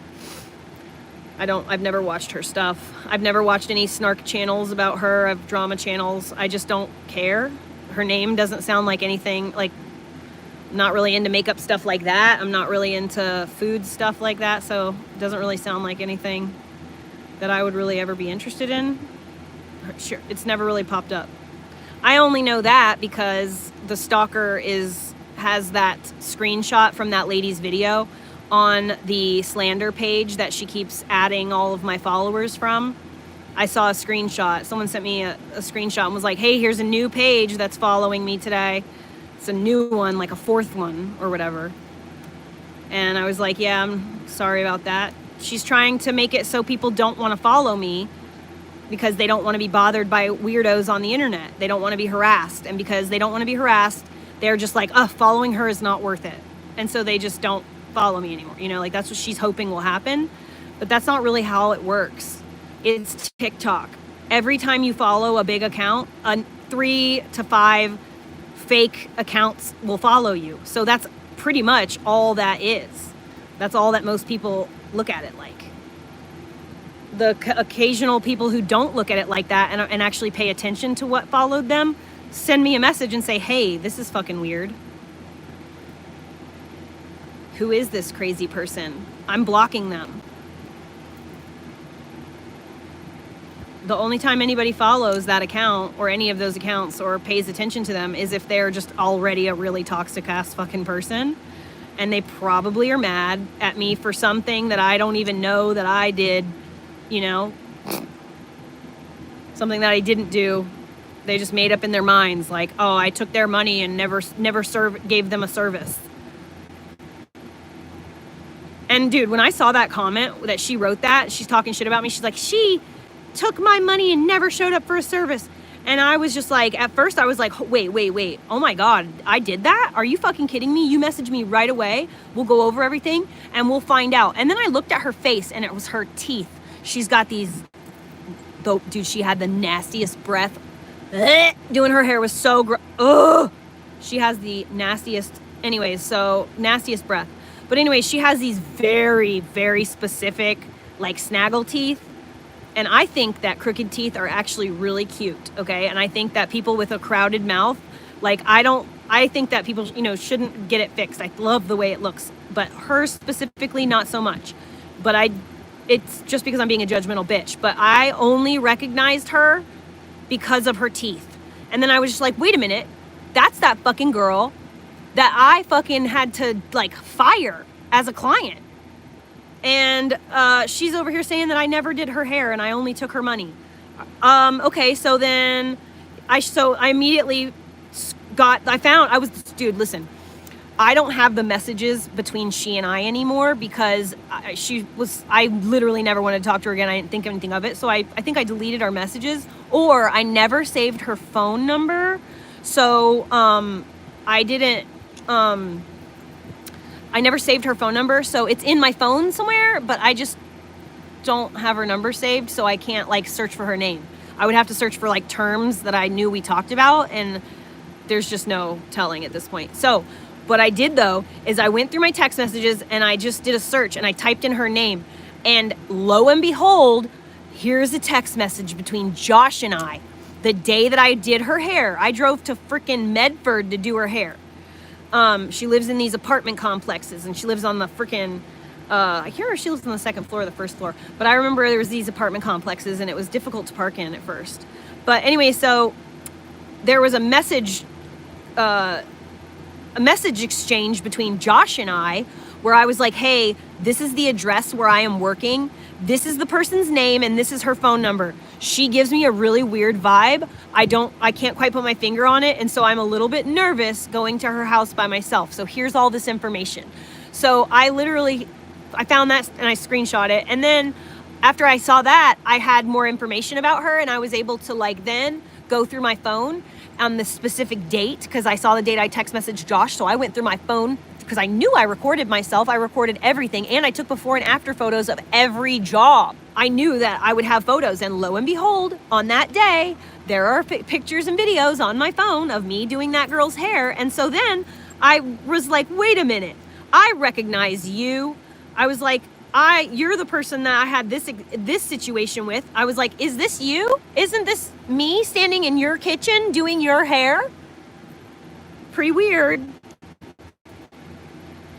But see, like, and she's going around lying, just bold-faced lying. That shit never happened the way she said it did. I 100% did. I installed her dreadlocks. She did not have dreadlocks. She had regular hair. I went to her house. I installed her dreadlocks. I left and she had a full head of dreadlocks. So I would love to know why she's now decided to go around saying that I essentially stole from her. Like, that's like accusing me of a fucking crime, dude. That lie could hurt my business. You know what I mean? So, like, I guess I should add her to the list of people that I want to subpoena.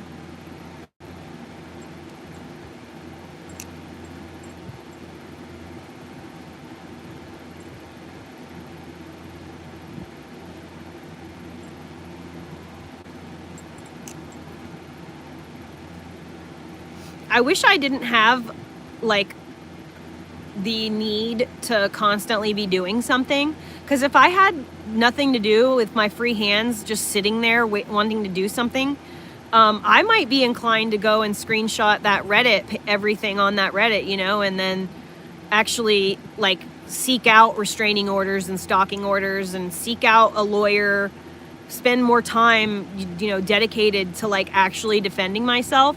But, you know, you guys are lucky. I don't have the time or the energy. But your time's definitely you know, say and do whatever you want, babes, because just remember, the internet is forever and shit can come back on you. I mean, we're watching it happen right now with this Ethan Klein case, where the Reddit mods from the H2 snark page are literally being sued for slander and false CPS reports and things like that. So it's just interesting.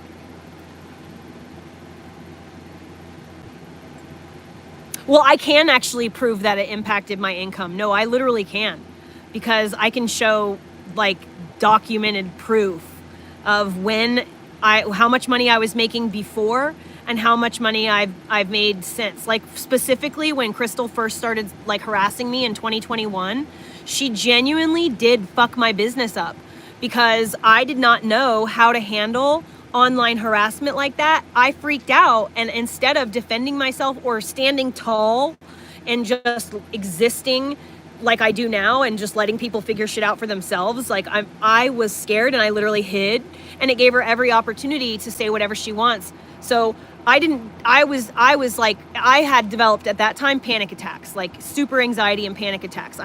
That's why if you look at my phone right now, I have 119,000 unopened emails. I have 104 unopened text messages. And the reason that I'm like this is because of when Crystal initially started stalking me in 2021, the harassment that she put me through, I had no idea how to handle that. And I didn't have anybody to counsel me or guide me or bounce anything off of. And you got to realize that the people that were a part of the harassment and stuff were all a part of the dreadlock community. It's these same type of bitches. So they were all super willing to jump on the fuck Heather bandwagon and spread lies that Crystal started. But so at that time in 2021, literally it fucked my business up. I can show through documentation. I can show. This is what it was like before. This is what it was like. This is the day. Here's when it happened. I have a paper trail because I have my, everything is digital these days. I don't have to keep paper documents because it's all documented for you. All my payments were done digitally and stuff. And so I have a record of everything. And 2020 and 2021, the beginning of 2021, I've made more money than I've ever made doing dreadlocks at that time. So I literally went from making a lot of money to making like no money. It took me about a year before I was able to come back to the internet at all. Like I literally took a hiatus from the internet. This is the longest I've ever consistently been on social media. After I had my viral video on TikTok, the one that got like umpteen jillion fucking views, right after that happened, I literally checked out from the internet. I didn't post on TikTok. That video I think went viral in February or maybe April. It was viral for months and months. But I just checked out of the internet while I was going through a lot at that property by myself. And then I got this little RV. I went on a little RV trip with my kiddo, and it like brought me back to life. And from that point on, I was able to start being on social media again. But I had to take a little hiatus because I was getting overwhelmed with harassment, Not this last time, that was harassment in real life, but Crystal was harassing me and like fucking, she spread like heinous fucking lies about me. Like one of the lies that people literally believe is that I had a schmishmortion and I asked the doctor to let me play in it. On what fucking planet would that literally ever happen? Even if I was the kind of person to want to play in it, on what planet would a freaking Planned Parenthood let you do that? It's just so ridiculous that it just like, if you actually think about it, it just, what? Doesn't make any sense. But that's one of the rumors that she spread, and it was just, there were so many like that were just so absolutely ridiculous. One of them was, she was messaging every single one of my clients. I'm sure you're surprised. She was messaging every single one of my clients with this long paragraph talking about like, I don't usually like to air dirty laundry and all, but I just wanted to let you know that Heather slept with my husband. We were together for 13 years and he was her client and I would go to the appointments and she and he had an affair behind my back and now we're divorced. I have never in my life slept with a client, ever. It's just a complete lie. It was Crystal making it up from a fake account. And this was in 2021. This bitch has been stalking me since 2021.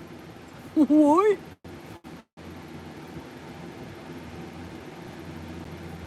Fucking crazy person.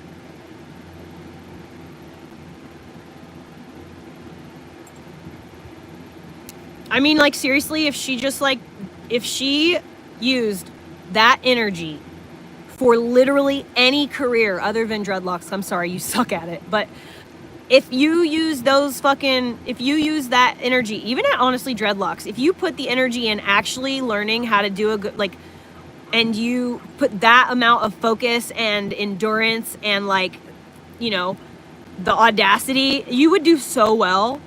You would do so well at any vocation that you choose, but you choose to be a Reddit troll. Just an internet stalker. Like, it's weird, dude. It's sad. I mean, like, I've said this a bunch that I pity her, you know. I feel sorry for her because, like, obviously the only attention that she gets on the internet is attention from shit talking me. And if that's like how she has to garner, everybody deserves attention. Everybody deserves to be focused on. Everybody deserves to be attended to. Okay? And so, like, if this is what how she satisfies those needs, I guess you do you, boo. But it's just weird to do that, you know? Like, you totally could be successful if you use filters, and you might be attractive on the internet and people might, you know, want to follow you because you might be pretty. Certain people, probably truckers, but whatever.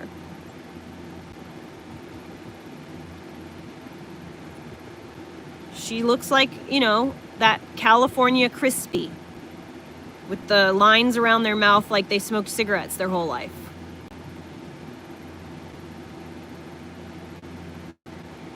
You remember that show, the Squidbillies? Do you remember the squid lady that had the giant fingernails on the tips of her tentacles and she had like the cigarette hanging out of her mouth and she was like bleach blonde hair and like the mole or whatever? That's totally like what I think of when I see Crystal. Is that Squidbillies, like trailer park, hillbilly like, but California hillbilly, you know, so like totally has the California accent, but just like rode hard and put up wet.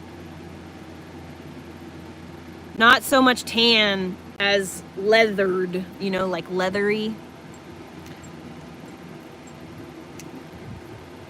Well, so the issue with me suing anybody in general is that you, not only do you have to prove that what the person said has harmed you, right? But I am also considered a public figure. So I actually have to prove it even harder, that I have to prove that it was done with malice. So malice doesn't mean what it means in like in our everyday verbiage. Like malice doesn't mean like with anger. It means you said something that you know is a lie. You said it and you know it's a lie and you said it anyway. And you spread it around. And that's like, she's literally said like in so many situations where like she knows what she's doing. She's being manipulative and, you know, like stuff like that. Like she knows what she's doing is lying because I show my whole fucking life. If you want to fucking know, all you have to do is watch my shit, you know what I mean? So like she knows because she watches my shit. She chooses to make up lies and then spread them. Those are choices that people make. I can't explain it. Just like this girl that randomly decided to lie about how I took her money and didn't show up for the appointment. Just like this girl who fucking boo hoo hoo, my husband beat me up and is stalking me.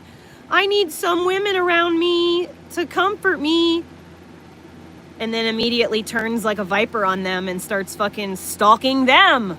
It's like, you two are peas in the fucking pod. No wonder you guys are in a relationship. You're just like him. These fucking lunatics. These fucking dread people. It's all these dreadlock people, dude. I swear to God. Dude, folk medicine remedies, that woman who went viral on TikTok for the antipasto salad situation, she's a fucking really good friend of mine. And she's been telling me now for a while, like, you need to come live here. You should come live on my property. You should come stay with me. Come live here. Come buy a piece of my land. Rent a piece of my land. Doesn't matter. Come stay with me. So I'm thinking about it, honestly. I've been thinking about it. But things are kind of good here right now, so I don't want to go tipping over the cart. But it's in my back of my head as an idea, possibility.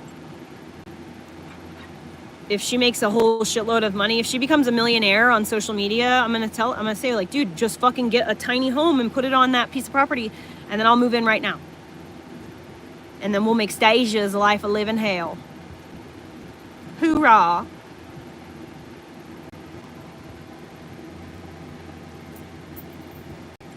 Oh, thank you. Thank you, Julia.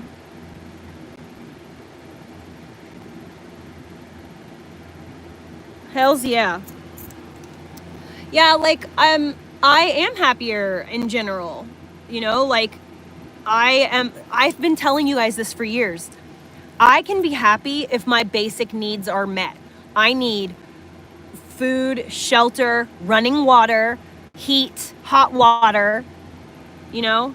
I need these very basic things just in order to be happy. I don't need much. I'm really a very, very simple girl. I do not need my nails and my hair done. I don't need to go and buy fancy things.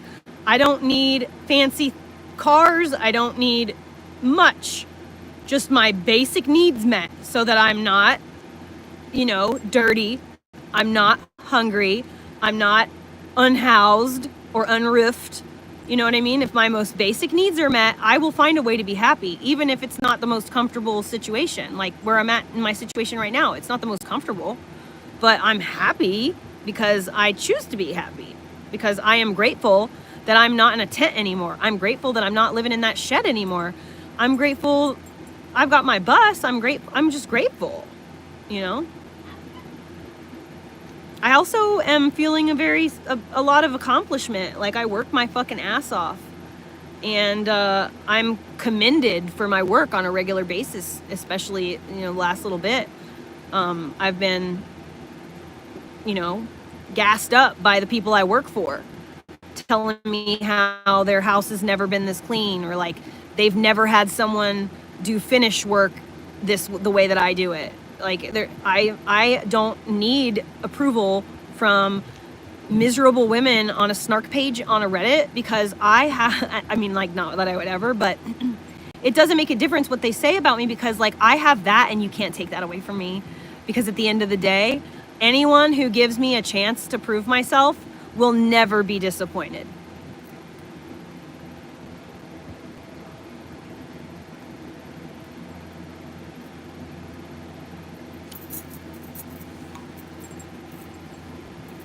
The color is gonna go light again. Pissed.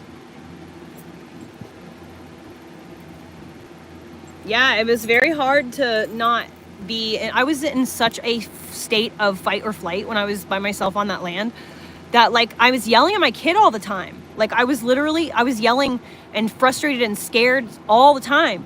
I couldn't handle spilling anything. I couldn't handle him not following directions. I couldn't handle anything, just basic existing, because I was in such a fucking terrible place. And that's what people take as, oh, she's a terrible mom, she's so abusive. You fucking assholes. I got myself out of that. You should be, like, if you care about my son, you should be like, wow, I'm really proud of Heather for getting the fuck out of that situation and literally never yelling at Elliot like that again. But no, I'm still just a bad, abusive mom. The rumor is I've had my child taken away from me. That's what they keep telling people. I don't give a fuck because I know that's not true. That you know, me and Josh have just decided that Elliot's better to be with him during the summer so that I can work my ass off before the winter and the work stops. Just telling Josh, I was like, we need to figure this out like ASAP, dude, because like I miss him and I don't like being like, I don't want this anymore. Like I'm ready for this to be over. Suki, are you hungry?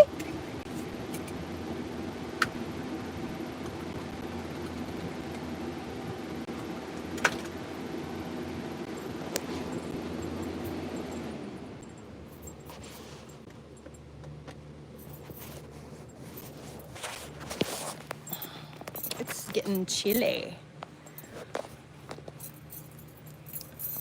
But, you know, I'm fucking proud of myself. Christ, the things that they fucking make fun of me or like say that I'm like bad for are things I'm proud of myself for, you know? Like, yeah, I was yelling at my kid. I was in a terrible state. I was not in a good place mentally. It's a fucking wonder I made it out of that situation alive, and I've gone on to do so well. Like, I'm proud of myself. You can't take that away. Nobody can take that away from me, you know? Only I could take that away from myself by not doing a good job anymore and, you know, losing my opportunities for that reason.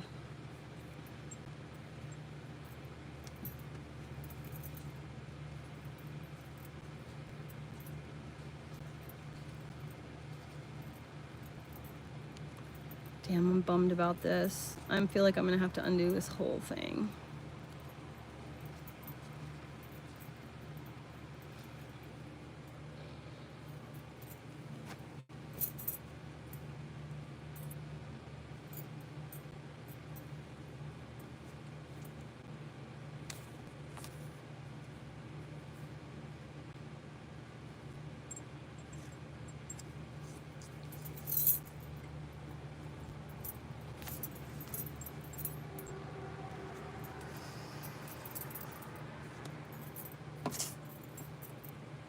Well, I guess.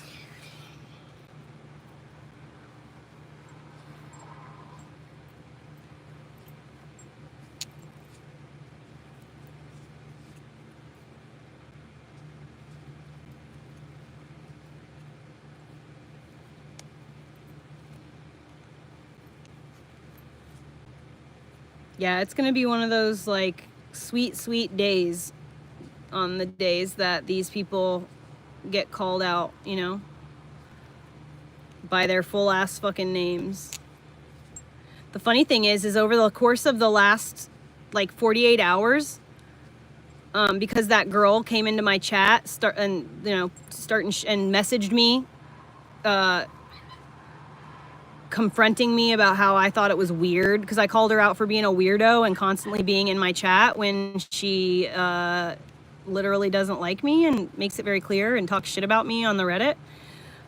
So she fucking messaged me and was like, stop spreading lies. I ain't the one. And I was like, good thing I ain't lying, stalker. It's weird behavior what you're doing. You should fucking stop. And it's probably not a good idea to make threats to people or whatever. But ever since she messaged me that, I have been realizing literally who the Redditors are. Like, I am realizing, like, their full ass names. It's, like, clicking for me.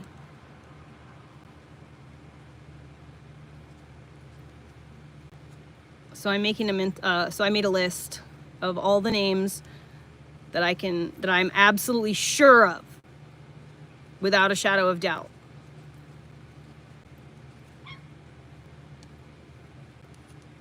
And as I go, I will think of more. Because there are people that literally were so insignificant to me, but apparently I'm just like important to them for some reason. But They've came and crossed my life in some way, but it was so insignificant to me that I genuinely do not even remember who they are at all. And so they have that advantage, you know, because I just don't actually know who they are at all because I don't remember them. I'm pretty sure the like worst ex-boyfriend I've ever had, who was a closet homosexual, I'm pretty sure that he's in there because that was like his MO, was to create like many accounts and then like stalk your Instagram from his fake accounts and hope that if you had a private account that you would let him in. I caught him 100% doing that to me, and he did it to his ex-girlfriend who had him arrested for DV, who he cheated on me with. But I'm pretty sure he's in there as well. But he should be really mindful because I know it's him. I know he's in there. And, you know, he's got previous charges for that type of behavior, so he should probably be mindful about that. Sissy boy.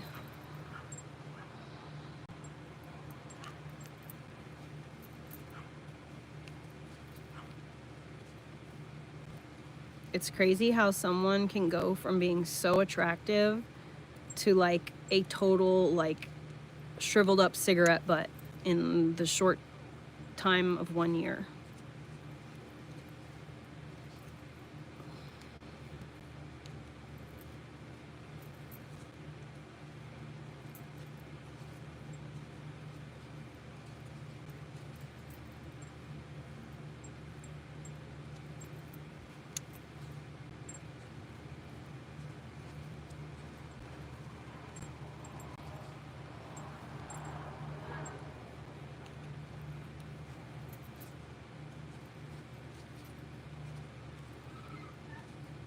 Hey, what's going on?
If I gave you guys an email address to send an email to, would you guys be willing to write a testimonial?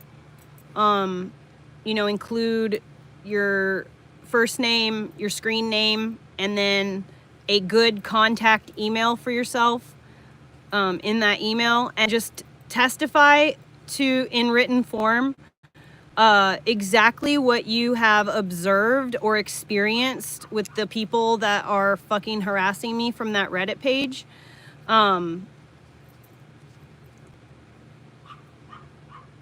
If you guys would do that, that would, well, you know, if even just a couple people would do that, it would be super sweet.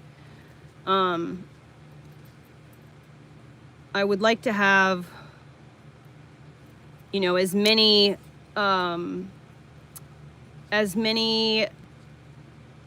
witnesses, not to testify like in trial or anything like that, but literally just to write, you know, just so that when I bring things to a judge, there's, you know, more evidence to show what's going on.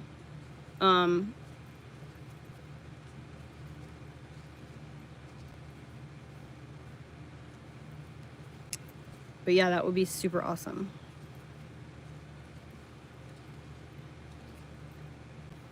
And the email, if you feel like doing that, is Heather at subliminallocks.com.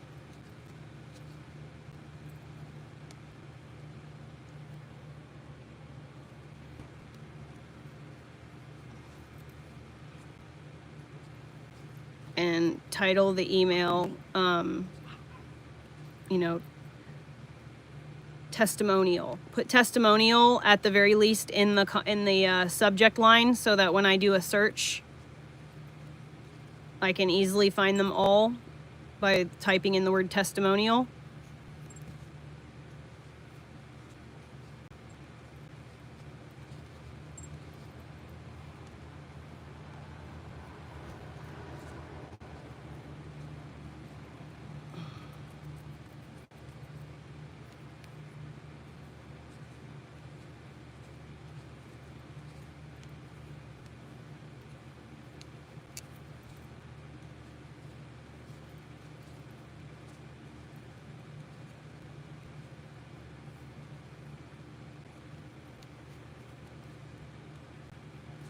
So I guess I just have a fucking eye that twitches all the time now.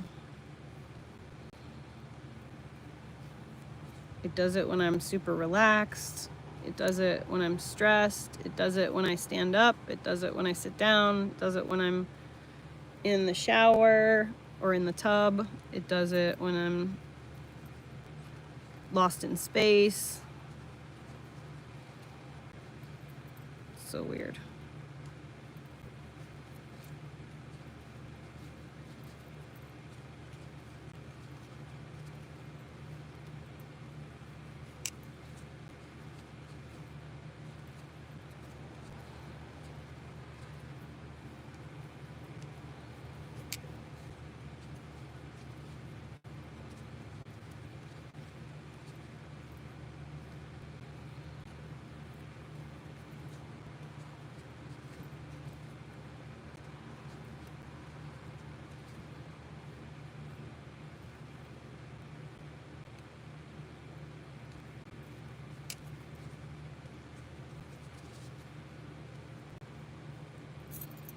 Adelson waves to the camera as he exits the courthouse after a hearing was held on his wife's trial Monday, August 18th.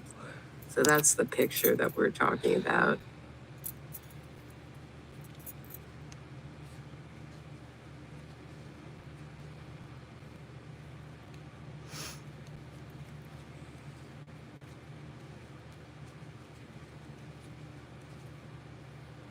You guys, we have got to talk about some podcast drama between Just Trish and BFFs. With the BFFs podcast, Brianna Chicken Fry and Josh Richards coming at Trisha and Oscar over a recent comment that Oscar had made about the fact that they interviewed Adam Sandler. It's the whole thing, and we're getting into all of the drama. Buckle up, because this drama kind of runs deep. Basically, on the BFFs podcast recently, Josh and Brianna were calling out Oscar and Trisha for talking about them, even though it was only Oscar on his personal channel that had talked about Josh and Brianna. A couple weeks ago, he was on stream and was asked to react to the interview Josh and Brianna did with Adam Sandler for Happy Gilmore 2, and he was critiquing them, feeling like it was pretty random for them to be getting this big interview, and people were asking him what he thought about it. Interviews. This little boy should not be doing interviews. Okay? This is absolutely crazy. This is crazy work. This might be the craziest thing I've ever seen in my life, okay? I guess Barstool Sports, because it's a golf movie, off the charts levels of unserious. I can't even process this. I can't even process this. Literally, how long have I been streaming? You've been holding out this news on me for like 2 hours? Okay, y'all left after the rebrand. Like, when things make sense, like if Brittany Broski was Adam Sandler was on Royal Court with Brittany Broski, or he was doing the Drew Afualo podcast, I would be like, this makes sense. This is just so random. That's pretty much, he just keeps going crazy, and then he's like, you guys only got it because of Barstool, not because of you guys. He goes crazy for 4 minutes straight, so Wait, I won't Do you put guys through that. do you guys think that it makes any sense to him? I don't think it makes any sense to him at all. Because you know what, I'm going crazy because I think it doesn't make any sense, maybe, guys. Now, Oscar is a journalist. He still works at Entertainment Tonight despite also working with Trisha. So he's a seasoned pro in the entertainment world. But Josh and Brianna couldn't believe he was criticizing them and were basically like, why are they always talking about us? Oscar from Trisha's podcast had a lot of shit to say about us interviewing Adam Sandler. So let's roll that clip. You know what's crazy, dude, is we have never talked about them ever. We only like talk about them responding to them talking about us.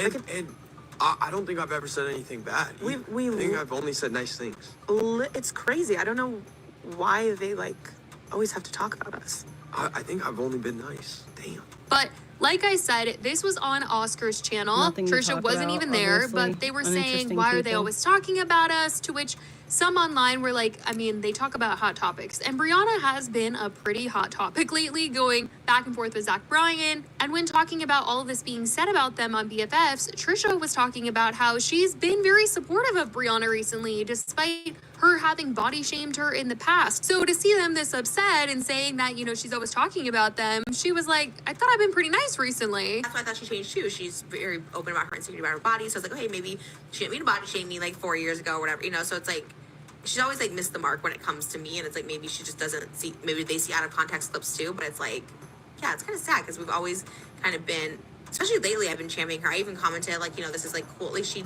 like on some show. And I was like, oh, this is cool. Before all this, you know? So it's like just weird to. Now, in terms of the whole body shaming drama, that was brought up 2 years ago on Just Trish when Oscar and Trisha were talking about a Trace Cyrus story where Trace had shamed women online who do OnlyFans. Trisha compared this remark to how she felt during a Barstool incident where one employee bought Trisha's OnlyFans and people in the office sat down to react to her content, one of which was Brianna.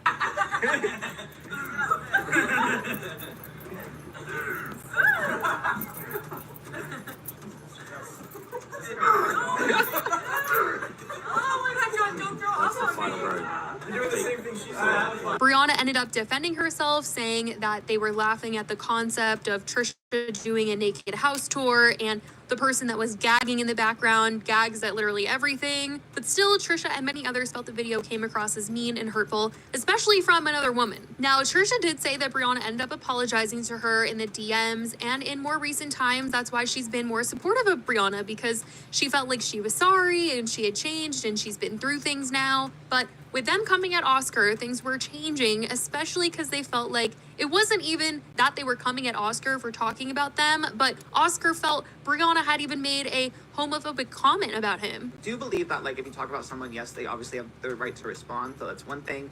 And then two, it's also like if the one clip that I'm seeing get a lot of traction is you're talking about a nobody like me, like that says a lot more about your program. And I did catch wind of one remark that Brianna made, and I was like, I don't know if I can let this go either. I really don't know. It was bad. It was pretty bad. I was kind of like, ugh. Yes, Brianna made a casually homophobic remark. And Too casually, very casually, yes. And during this little tirade against me, where she suggested that I was shady towards Josh because I have a crush on him. Energy in between us. What's going on? Maybe I'm all about love. Which is a very blatant microaggression. I get there's going to be people who say that's not that big of a deal, it's just a joke, but also considering the only times I ever hear about Brianna is when she's either being ignorant or cheated on. She has a track record of really putting her foot in her mouth and saying things that are offensive. So I shouldn't have been as surprised as I was, but it did kind of take me out for a second. So that I just couldn't overlook. Now, when it comes to what Oscar said, he was just feeling like it was so random at the end of the day that they got to interview Adam Sandler, because that's a really big deal. And Brianna and Josh ultimately just seemed mad that he felt that they only got this gig because of Barstool. Brianna could probably continue doing these interviews or whatever. So it did seem like very out of pocket to have that much anger towards something that, again, was very, very unserious. But I mean, since they did tell me to off, I feel like I can be pretty transparent that, like, yeah, I was baffled because I didn't think they had the charisma nor the interview skills to pull this off. And I was apparently right, because the video with Adam Sandler was struggling to hit 30K views. Okay, like, let's just be for real. Those are just the indisputable facts. Okay, like, I don't understand. You can't argue that. And I get you guys have millions of followers on Instagram, but if people aren't clicking on the video, then people want to look at you, but they don't want to hear from you. And that's just the tea, okay? That's not a me problem, that's a you problem. They try to say that Brianna's been a fan of Adam Sandler and that this really is on par for them to do an interview like this. And they were the only people at Barstool that were allowed to interview him, and just defended that this wasn't a random situation. He said that we only got it because of Barstool. But you did We were only get it actually from the Barstool. only- We were the only podcast at Barstool allowed to interview him. The only one that he wanted to come on. And I have been his biggest fan since college. I've been talking about him forever. So it does make sense. And you know what? We only had 15 minutes with him because that's what we were allotted. We weren't allowed to use our own cameras. We weren't allowed to use our own thing. So the audio is a little because that's what they gave us. And second of all, it was great. He was amazing. And we're not serious interviewers. This wasn't going to be a sit down. It was about Happy Gilmore too. But to me, the real reason why they got to interview Adam Sandler was because Josh knows Adam Sandler. He's saying that he went to his daughter's bat mitzvah, so no wonder they got to interview him. We killed it. Also, I got invited to his daughter's bat mitzvah, right? It makes sense that I'm going to get to go and interview. What are we talking about? I was at a bat mitzvah. Where were you, Oscar? Huh? Exactly. I don't know why I know Oscar Mafia hates is Oh, you there's so a much. Jewish connection. Yeah, what the hell, is Oscar? there? What's with this beef? When did I beef with you? Why do we have this? Like, there's nothing wrong with that. Adam is known to work with people that he knows and likes, so no wonder they got to interview him. But that literally answered the question that Oscar had all along, which is, how the F did these two get this interview gig? Because they aren't really known to do press junket type interviews. So this was like the whole point of Oscar even critiquing them in the first place, was just like, how did they pick them? And knowing that Josh has an in with Adam Sandler, like, it all makes sense now. Either way, Josh and Brianna were super bothered by his critiques of their interview. Yeah, because and it was a Oscar sensitive just subject. holding his ground that he could be in a place to judge because this is quite literally his job. When I would expect, if you're gonna find a small clip from my tiny little live stream, that you would at least do a search on LinkedIn to see that I've been producing interviews for over a decade. And Jacket. hosting Kim Kardashian, and just you don't even want to go sometimes. Exactly. And won an Emmy for producing celebrity interviews. Period. I've been there, done that. So we don't compete where you don't compare, okay? Do you have a streaming even? So what the hell? Not the streaming. Like- Emmy. Yes, So that was the drama between the my podcasts. brain's It frying. was kind of crazy. I felt dumb. Feeling dumb.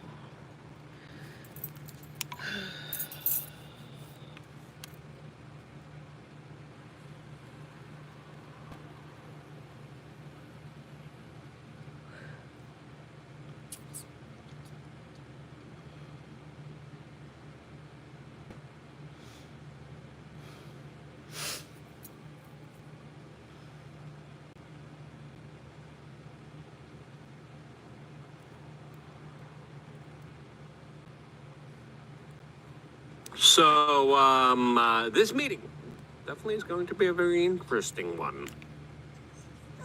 No. Quiet. Quiet.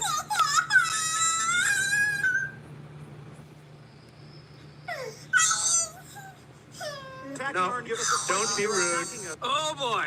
As of course, a lot of people are expecting fireworks, as Vladimir Zelensky, in the making of this video, will be meeting with Donald J. Trump. Will he wear a suit? Will he not? I think that's a little bit irrelevant, as I think there was a major false flag psyop that has been luckily stopped that would have made the situation and the negotiations happening right now obsolete. All of this is happening right now as we're getting some very interesting developments from Marco Rubio, the European Union, European leaders, and the future of a European-American type of military alliance and security protections and guarantees that are being discussed right now that will change the future of American foreign policy. As right now, the situation is a little weird, as there's... It's crazy if you go back and you listen to what our first president, Washington, had to say at his final address when he was talking about American and foreign policy. It's like 30 pages long. He had a lot to say about how America should move forward with foreign policy, and he said that we should have no we shouldn't have foreign policy in the way that we do today. We should have neutral relationships with all countries. We shouldn't interfere in their ways of living. We should have commercial relationships with these countries, but we should not favor one country over another. And because if we do that, then eventually our politicians will start to do things to win favor of the countries. Like, he literally, it's crazy. It's like he wrote it today, and he wrote it about the situation we're going through. I highly recommend that you listen to it if you have an opportunity to, if you can find Washington's final address to the American people before he left office. It's good stuff. And they don't teach that in school anymore. They used to. It used to be a requirement.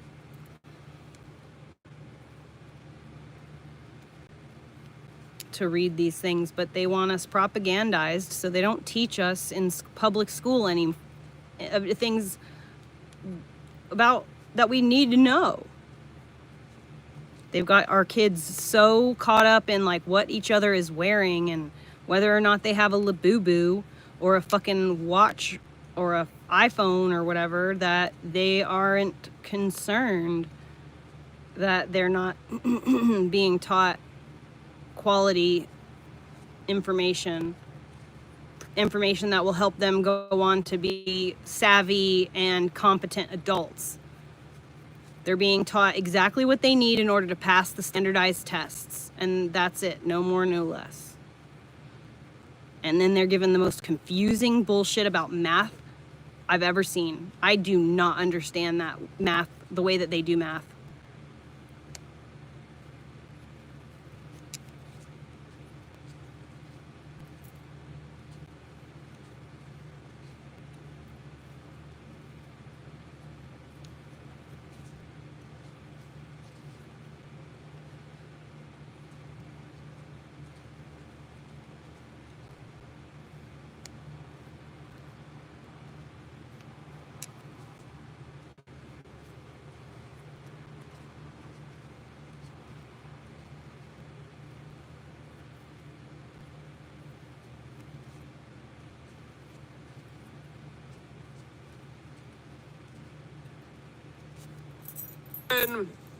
Russian and U.S. Flags being hoisted on APCs inside of Ukraine. What in the world's going on here? As the demonstrations have already begun, probably paid for by Lockheed Martin and Boeing, that are now protesting peace. Yeah, that's the absurdity of the situation here. There's people protesting the possibility of a deal being made here, which I think is crazy. Now, if we could have prevented all of this, we could have, by the way, so many people would have been saved heroes. Now, Donald Trump is trying to put the genie back in the bottle. Can't put the toothpaste back into the tube. Can't unring a bell. Type of negotiation and deal here that hopefully will work for the future of Europe, for the future of Ukraine, for the future of young Slavic men's lives. And if you appreciate this type of commentary and perspectives and insights that I've been doing for over 20 years, I've been saying, hey, we're headed towards a proxy war. There's going to be a full-on proxy war. Russia between the United States. It happened. I said it 20 years ago. It happened. Subscribe. Click the notification button, as of course our videos stand the test of time. And you could actually go back and look at them and be like, oh no, Luke was hyperbolic. No, I wasn't. Not with the situation that we're dealing with right now, that hopefully will be unwinded, that hopefully there will be some. The fact that you think that Trump is actually brokering peace right now just says everything that it needs to. For the Russian-Ukraine peace talks here, as of course have this first he's gonna meet amnesia. with Zelensky. People have this amnesia. They Then he's going read to something on a newspaper and it's like, oh wow, I know enough about this topic to know that what they're saying right here is not true. And wow, there's a lie there, there's a lie there. Turn the page. Oh, I can't believe what I'm reading. This is crazy. Can you believe what they're doing? Did you lose your memory from one page to the next? What the fuck?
fuck is going on right here?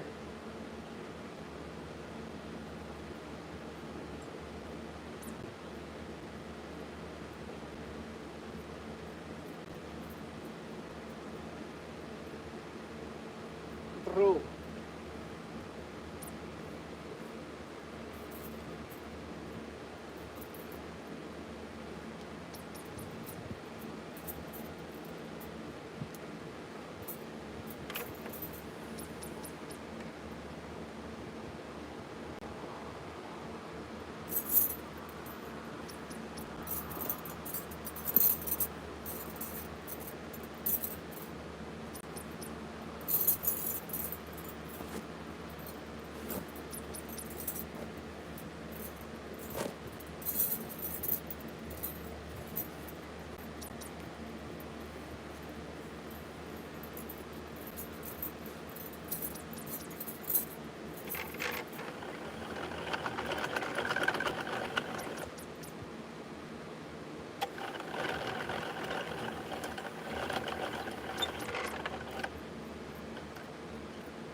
Mm-hmm, that's right.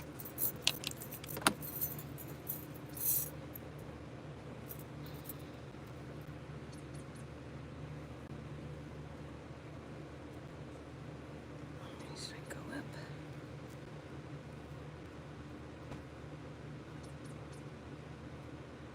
1, 2, 3, 4.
What's the matter? What's the matter? Oh, you guy knew you were killing a bird. I knew it. Get it outside. Outside. Outside with the bird. No, Money, no, don't go under the bed. Outside. No, oh my God, it's still alive. Money. Money, Money, Money. Don't you fucking drop it. Don't you drop it. Don't drop it. Don't drop it.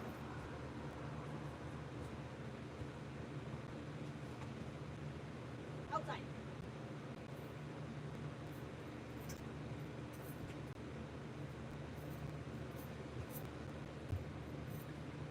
I freaking knew it. I could hear a bird outside freaking out. And I was like gonna make a comment. I almost said it. I was like, oh, it sounds like my cat's outside hunting a bird. But then I looked outside and I just saw her walking that way a minute ago. So I was like, oh, she must not be. Sure enough, she's hunting a bird. Now, she just tried to bring it inside so she can start taking the feathers off. It's alive and she always lets things go. And they fucking run around in my house. And that bird definitely still had enough gumption to fly around a little bit. So not interested in that. I just picked her up and carried her, and she had the bird in her mouth, and I just put her out the door. She went to go find somewhere else to eat it.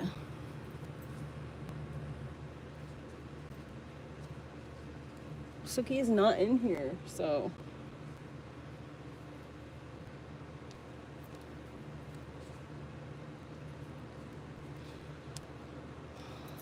No, it's for the baby. She brings mice, whatever she can catch every day for the baby still. She'll pretty much never stop doing that.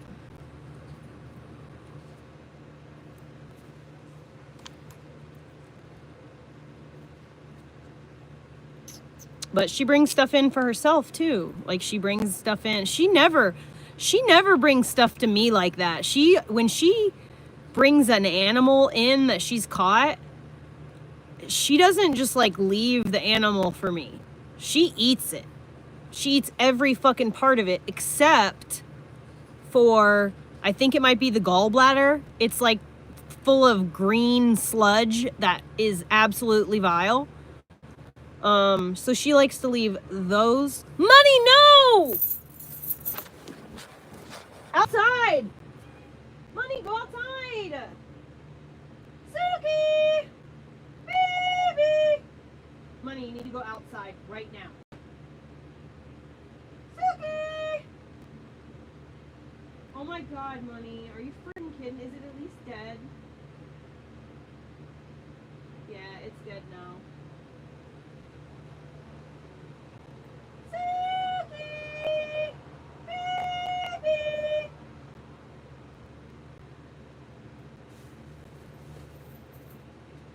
Suki!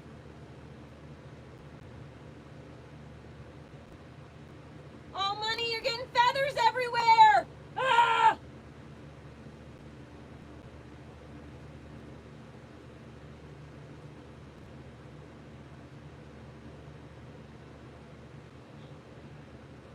Oh my God, I gotta turn the fan off. Hold on.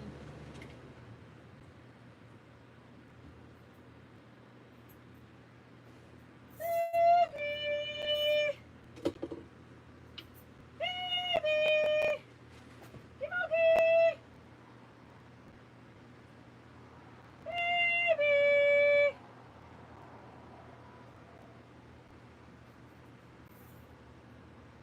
Timothy! Baby!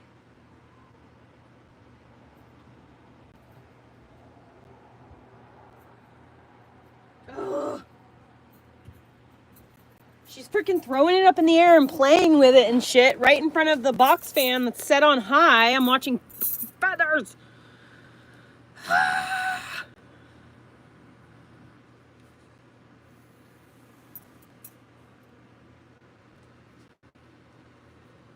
I tried calling the baby kitty for her, but the baby's off doing something. Okay. 1, 2, 3, 4, 5, 6, 7, 8, 9, 10, 11, 12, 13, 14, 15, 16.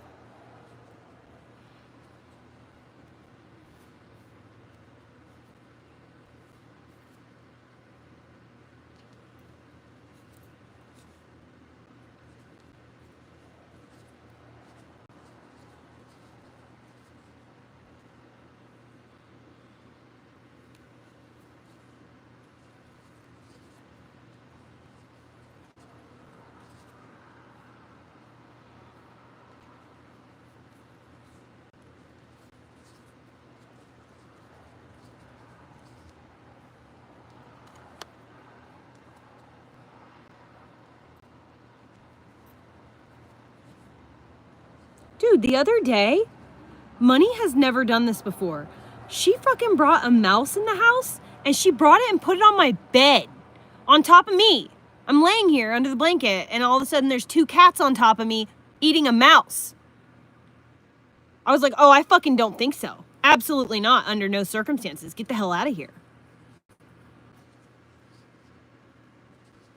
Fuck. You're crossing the line, cat. Taking it too far. Like, dude, she caught a mouse. She went in the, she went over into the, under my driver's seat and she caught a mouse from over there. Oh, you bitch. She's calling the baby. She's going, hello, hello. That fucking baby's gonna get herself hurt if she's not careful. Money, I tried calling her.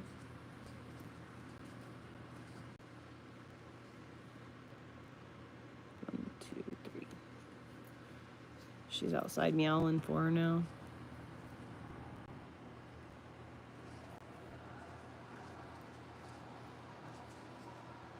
Oops.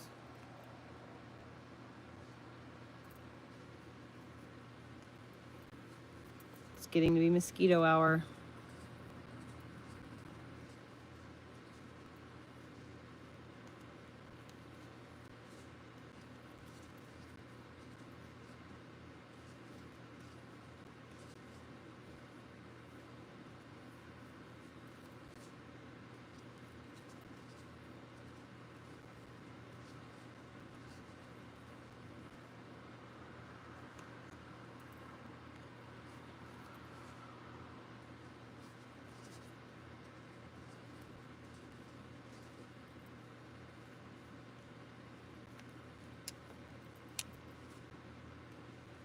Audible is sending me a notification?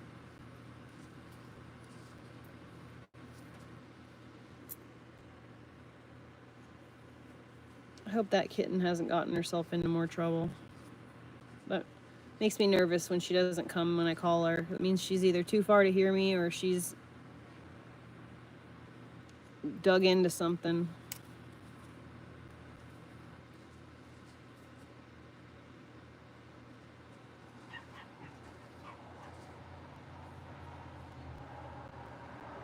The dogs are barking. Hopefully that means the cat's coming through.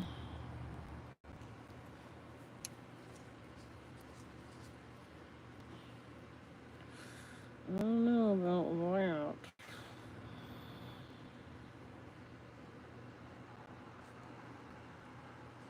I don't even care.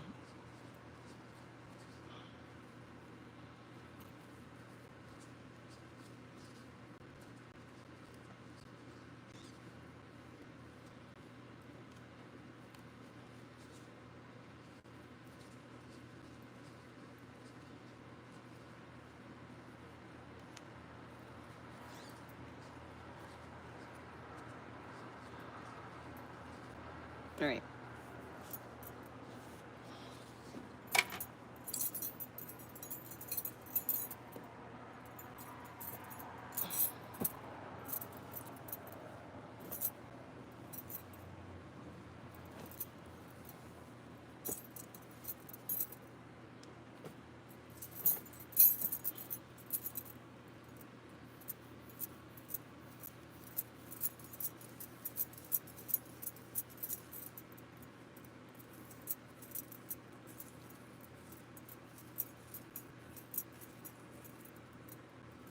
Money's still meowing for the kitten. I can hear her. It makes me nervous.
I was just using this.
I have a feeling that there is a dead bird sitting in the middle of my living room floor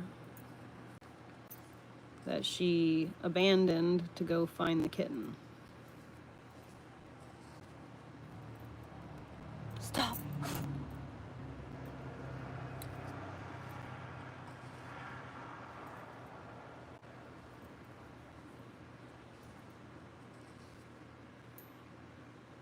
Stop it! Stop!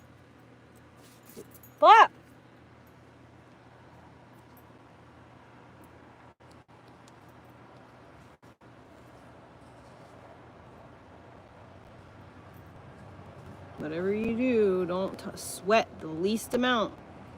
Anywhere where there's a fly, or God for fucking bid, they find out you've got a little bit of salt on your skin and it's over.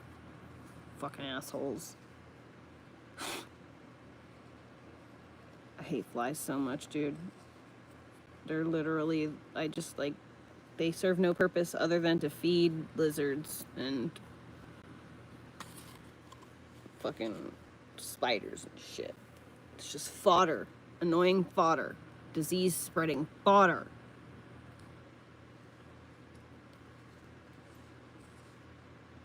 Fucking pestilence.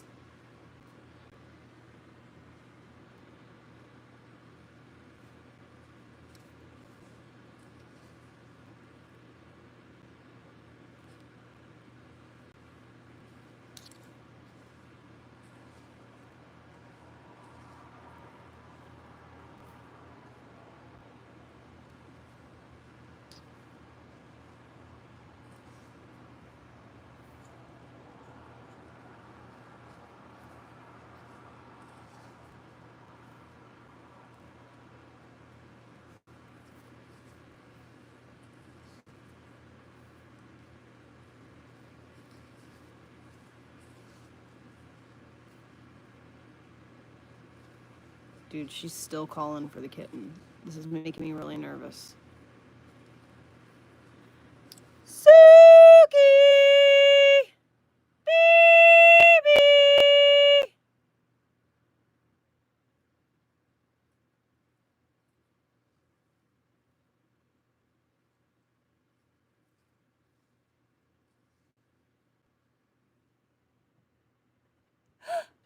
There she is! you. Come here. I found her, Mun Bun. Look what Mommy brought for you. Oh, I guess she did eat it. What's that? Damn, girl.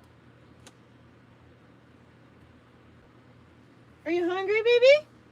It's okay. Hungry. My little baby. Here you go, Mean Bean.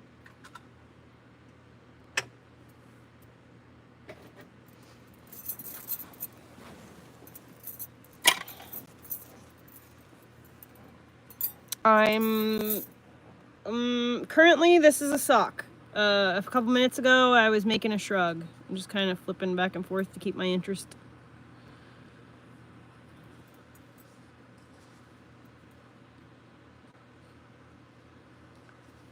For the chat, just Jamie types in all caps. She's not yelling, so don't take offense. She just types that way all the time, okay? So don't be mean to her because you think she's yelling. She's not.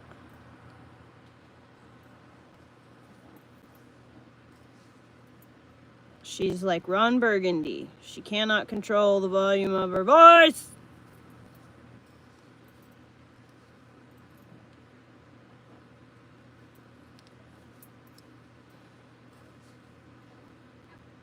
Thank you, Money, for stirring up the litter box for me. I really appreciate that. Sure wish you weren't including a turd. Y'all, the litter that I have discovered is like the best litter I've ever used ever. There's absolutely zero cat piss smell, and the litter is not scented. There's no smell. It's this crystal cat litter. You don't want it? Bro, I literally just poured it for you. Cut it out, stop! She's trying to bury the food that I just put in the bowl. Money, stop it. Money, you're getting hair in it. Stop. Money, that's enough. I'll fucking, God, thanks for the wasted can. All right, I got it. All right? Jesus.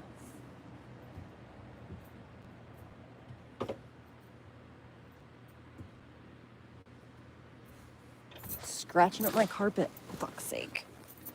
I don't remember what I was talking about. Beep boop. Baby!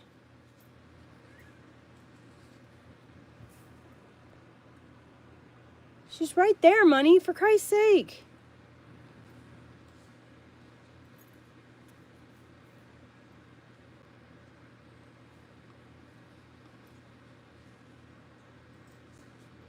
She ate that bird. She didn't save anything for the kitten. She ate it up. She didn't even take off the feathers. Like, she literally ate it up.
I think my dog needs water.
think I know about the perfect yarn to make Elliot a pair of socks.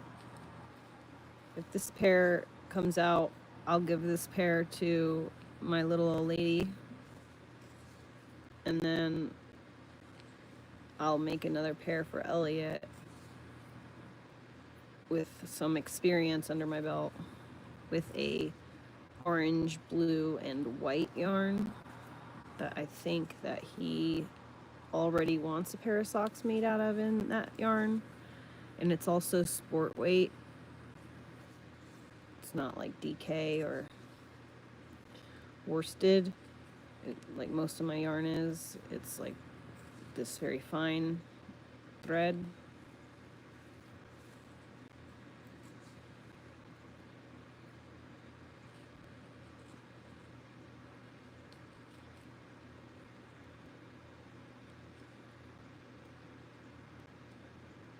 Oh, come on. Go into your home.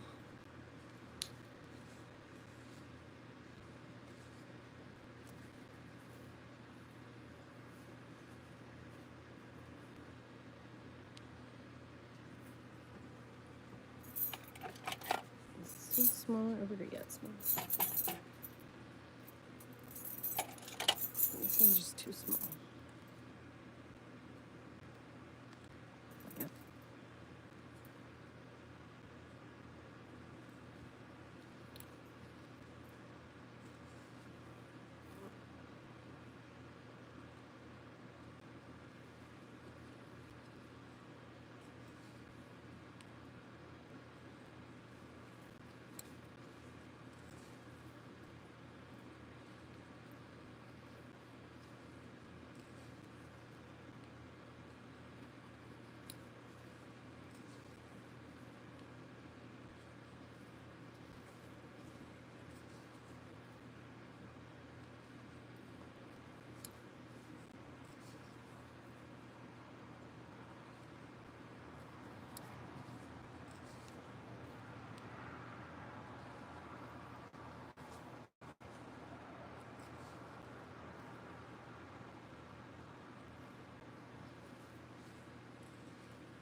Ah, mosquitoes.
I want to learn how to do this mosaic crochet. You don't have to switch between colors in the middle of a row. You do one row, one color, and then one row, another color.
Teenagers charged with murder in South Carolina.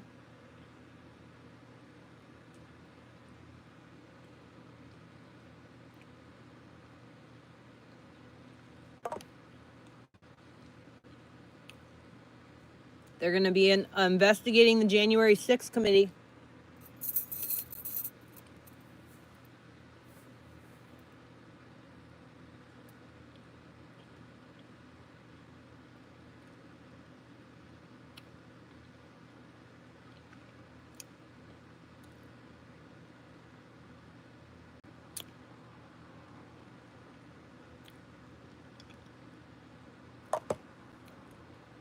Hollywood actress Sharon Stone just got caught red handed. And the amount of conservative media that I have seen who have fallen for her insane lies is absolutely crazy, which is why I need to be the big bad wolf that comes in here and reminds everyone who Sharon Stone really is and completely expose this celebrity. And this is my warning message to everyone out there to be careful of who you trust, because what we just witnessed was a snake in the grass getting caught trying to infiltrate the mega conservative movement. So she just went on an interview to promote her upcoming film, or the film that just came out today, actually, Nobody 2, which she was absolutely horrific in the film, by the way. She decided that she was going to pander to middle America, guys, and it is absolute total BS coming from Sharon Stone. Sharon Stone is from Meadville, Pennsylvania, a town that she described as having no stoplights and a zipper factory. However, that small town set her on a path to stardom with wholesome middle American values. Yes, whenever I think of Sharon Stone, I absolutely think of middle American values. I always think about the Absolutely, leg spread 100%. scene. This is Every already time I think so of Sharon crazy. Stone, I think And the of crazy thing is that there are some the people that character are falling from for this. I wouldn't have survived without that the Stalker values movie. she admitted. I wouldn't be a sober, healthy, working mom who is able to take 3 adopted kids, which is just different, let's just say, and do it by myself with the help of wonderful nannies. If I didn't come from grounded, moral values. I So think when didn't Josh even and I really buy a raise my house, kids 'cause I think had I'm 3 gonna nannies, or apply however many, to several foster nannies. But yeah, babies. the American values are strong in this one, guys. Doesn't this all just kind of read with her talking about like having no stoplights in a zipper factory? Doesn't I all would this do it just right feel now if I like could. Kamala Harris nonsense? I called them all But last I need to night. We do were all way more talking things in about my it, life and I right said to my now. youngest, I said, you know what? We did it. We did it, Joe. We did it, Joe. Literally Kamala Harris. And he said, Mom, we're a family that's weathered the storm. Now, of course, if I was doing this interview with Sharon Stone, Josh I would and I love would to do- ask her the specifics of what she means by We would be middle really good at American that values. Because I have a as a feeling that team. my middle American values would not align very much with Sharon Stone's. Especially when you remember some of the terrible things that she has said just recently, literally just like a year ago, where she was talking about, of course, the election and all that. And she said things like this: all people who voted for Trump are uneducated Americans. Actress Sharon Stone said Trump won because Americans don't travel and are uneducated. Keep them away from your daughters, your wives, and your girlfriends. So this is what she thinks of middle America. Let's also not forget this absolutely crazy thing that she said. Sharon Stone already said that she's considering leaving the U.S. and moving to Italy if Trump wins. The same place that Jimmy Kimmel says that he wants to move to, Basic which is instinct. weird. Kind of weird. Maybe they have a thing going on. I don't know. But this is what she had to say about it. I'm certainly considering a house here. Okay. And I think that's an intelligent construct at this time. Sure, and I mean, I can't recommend it enough. Yes. But is it in any way politically motivated, or is it just? Well, naturally. When we see presidential candidates whose platform is hate, that's something that I don't feel our country has faced before. We faced political candidates whose platform was ignorance, but I don't think we've seen political candidates whose outright platform was hatred. Man, Sharon Stone is just a beacon for middle American values, isn't she? We're talking about an actress that has done sexualized movies and all of that type of stuff, and she even has said that she does not regret doing any of that whatsoever, despite the fact that she lost one of her sons because of the sexual stuff that she was doing in her films. So what do I think is actually going on here? I think that this is just another case, and Sharon Stone has been caught with lies in the past as well. I think that this is just another case where we are seeing somebody from Hollywood whose career is not doing very well, okay? The recent track record of Sharon Stone over on IMDb is absolutely horrific. The things that she has been in recently have all been pretty much utter crap, okay? And I think that she's really trying to look for a boost in her career. I would not be surprised if some of these celebrities see the fact that some movies like Top Gun Maverick and Sound of Freedom and movies like that have done very, very well with middle America. Now they're trying to pander to some of us to try to make us think that they are now just amazing people and that we should just mindlessly support whatever they make. Don't fall for the Hollywood celebrity BS, okay? Because these people will be deceitful if they need to, if they think that it'll advance their careers. And there are very few people in Hollywood that are actually genuine, okay? There are some, but there's not very many. So with that being said, let me know what Don't you think be about this in the fooled comments by all below. the Hope you guys beautiful enjoyed it. Leave a like, celebrities subscribe, do and it, I'll talk Derek. to you all in another video very soon. Kill the Prime Minister of Malaysia!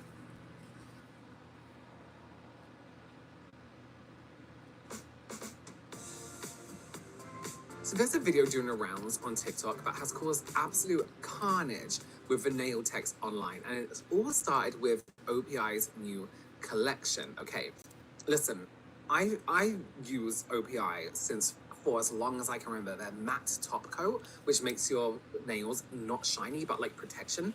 They've been around for ages. They've been around publicly. Like, and you don't have to be a nail technician to use it. It's not like a chemical, you know what I mean? So OPI released their Jelly Mint at-home kit. It's pretty much just like the varnishes and like an LED lamp, so you can get like your gel manicure at home, basically. The gel, I'm gonna refer to them as polishes. If anyone but wants I to think buy they're me gel. that gel The manicure polishes kit, are I would $25 not each, say and the no. lamp is $40. So listen, okay, gels are kind of like a different situation to polishes, right? Because gels you can have reactions to. Gels you can't really get. Oh on wait, your no, I don't skin. want that You shit. can Never mind. have, It's got they the can UV itch light, in doesn't certain it? places. I don't want to do me, that. a gel is like I don't a want to put my fingers under that professional lamp. substance. Do I do my own gels at home? Absolutely. Absolutely. But I'm that person who thinks that I can land a plane in an emergency. You know what I mean? But gel products are a chemical. They should be used by professionals. And, you know, once you cure them and once they're set, that's it. They're kind of set. And then you have to remove them properly. And it's all this kind of stuff that's like, comes from professional experience. And you can just look on YouTube, to be fair, and look it up. That's what I did. So at-home gels kind of bother me in a way, but also not. Oh, OPI actually have on their website, welcome to Gelversity. Gel fails, not after these classes. Learn proper prep, application removal, and more from the at-home nail glue. I'm gonna watch that. See, the education is there. Okay, I'm down. I think it's fine. Listen, we're in a current climate, aren't we? Where it's nice to be able to do things at home, but also you've been able. This is kind of nothing really new because My you've been mom able to did get her nails the at home gels, like my whole lamps, life. top She coats, always did top the coats, acrylic base coats, herself. even the removal She'd go to tools from Sally's Beauty Amazon Supply for and years. buy This isn't really the most out there release. the I would have assumed liquid you'd be able to buy and the the kits like powder, this anyway, from anywhere, right? and she I never would thought do her that we shit at would home. see the day as licensed nail techs, where OPI decided to finally sell out.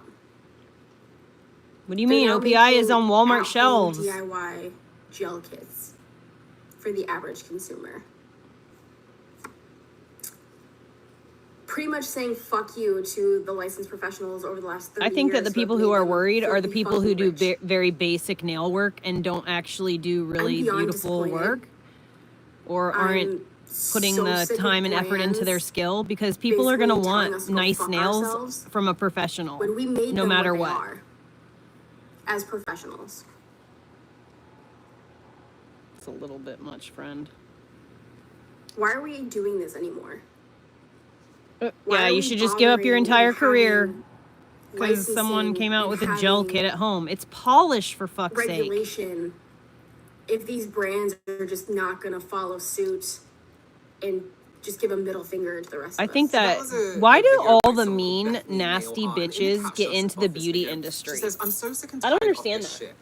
15 You would I've think that invested the into, concept which is of making 15 someone years I've else invested into a career, and I beautiful feel like it's been would make whittled you down would to a have more hobby of by a society. It's not okay altruistic to tell your life on temperament, customers, too you know? bad, so sad, But it's not the and start case. offering products to non-licensed Makeup, DIYers. hair, All I know is nails, you're gonna do esthetician this. You better stuff, they're start all dropping your fucking prices for catty professionals, bitches. as we will not I continue went to pay what we cosmetology are school. paying just for you to I give the grew same up in a shit to barber shop unlicensed and randos in with a the salon. internet. Like my mom owned a Okay, a little salon bit harsh. for years when I was really little, How I like think about this, right? toddler And again, age, up coming from until I somebody was who like offers a 6 professional or beauty 7. service, me, And myself, then I'm a my makeup Aunt artist, Holly and I has have for many always been a years. Before a lot of hairstylist. the, I used to hang out at kind her of shop products all are the available time. now to the And then my average Aunt Mara has American always had a as barber Stephanie, shop. I mean, was that her name?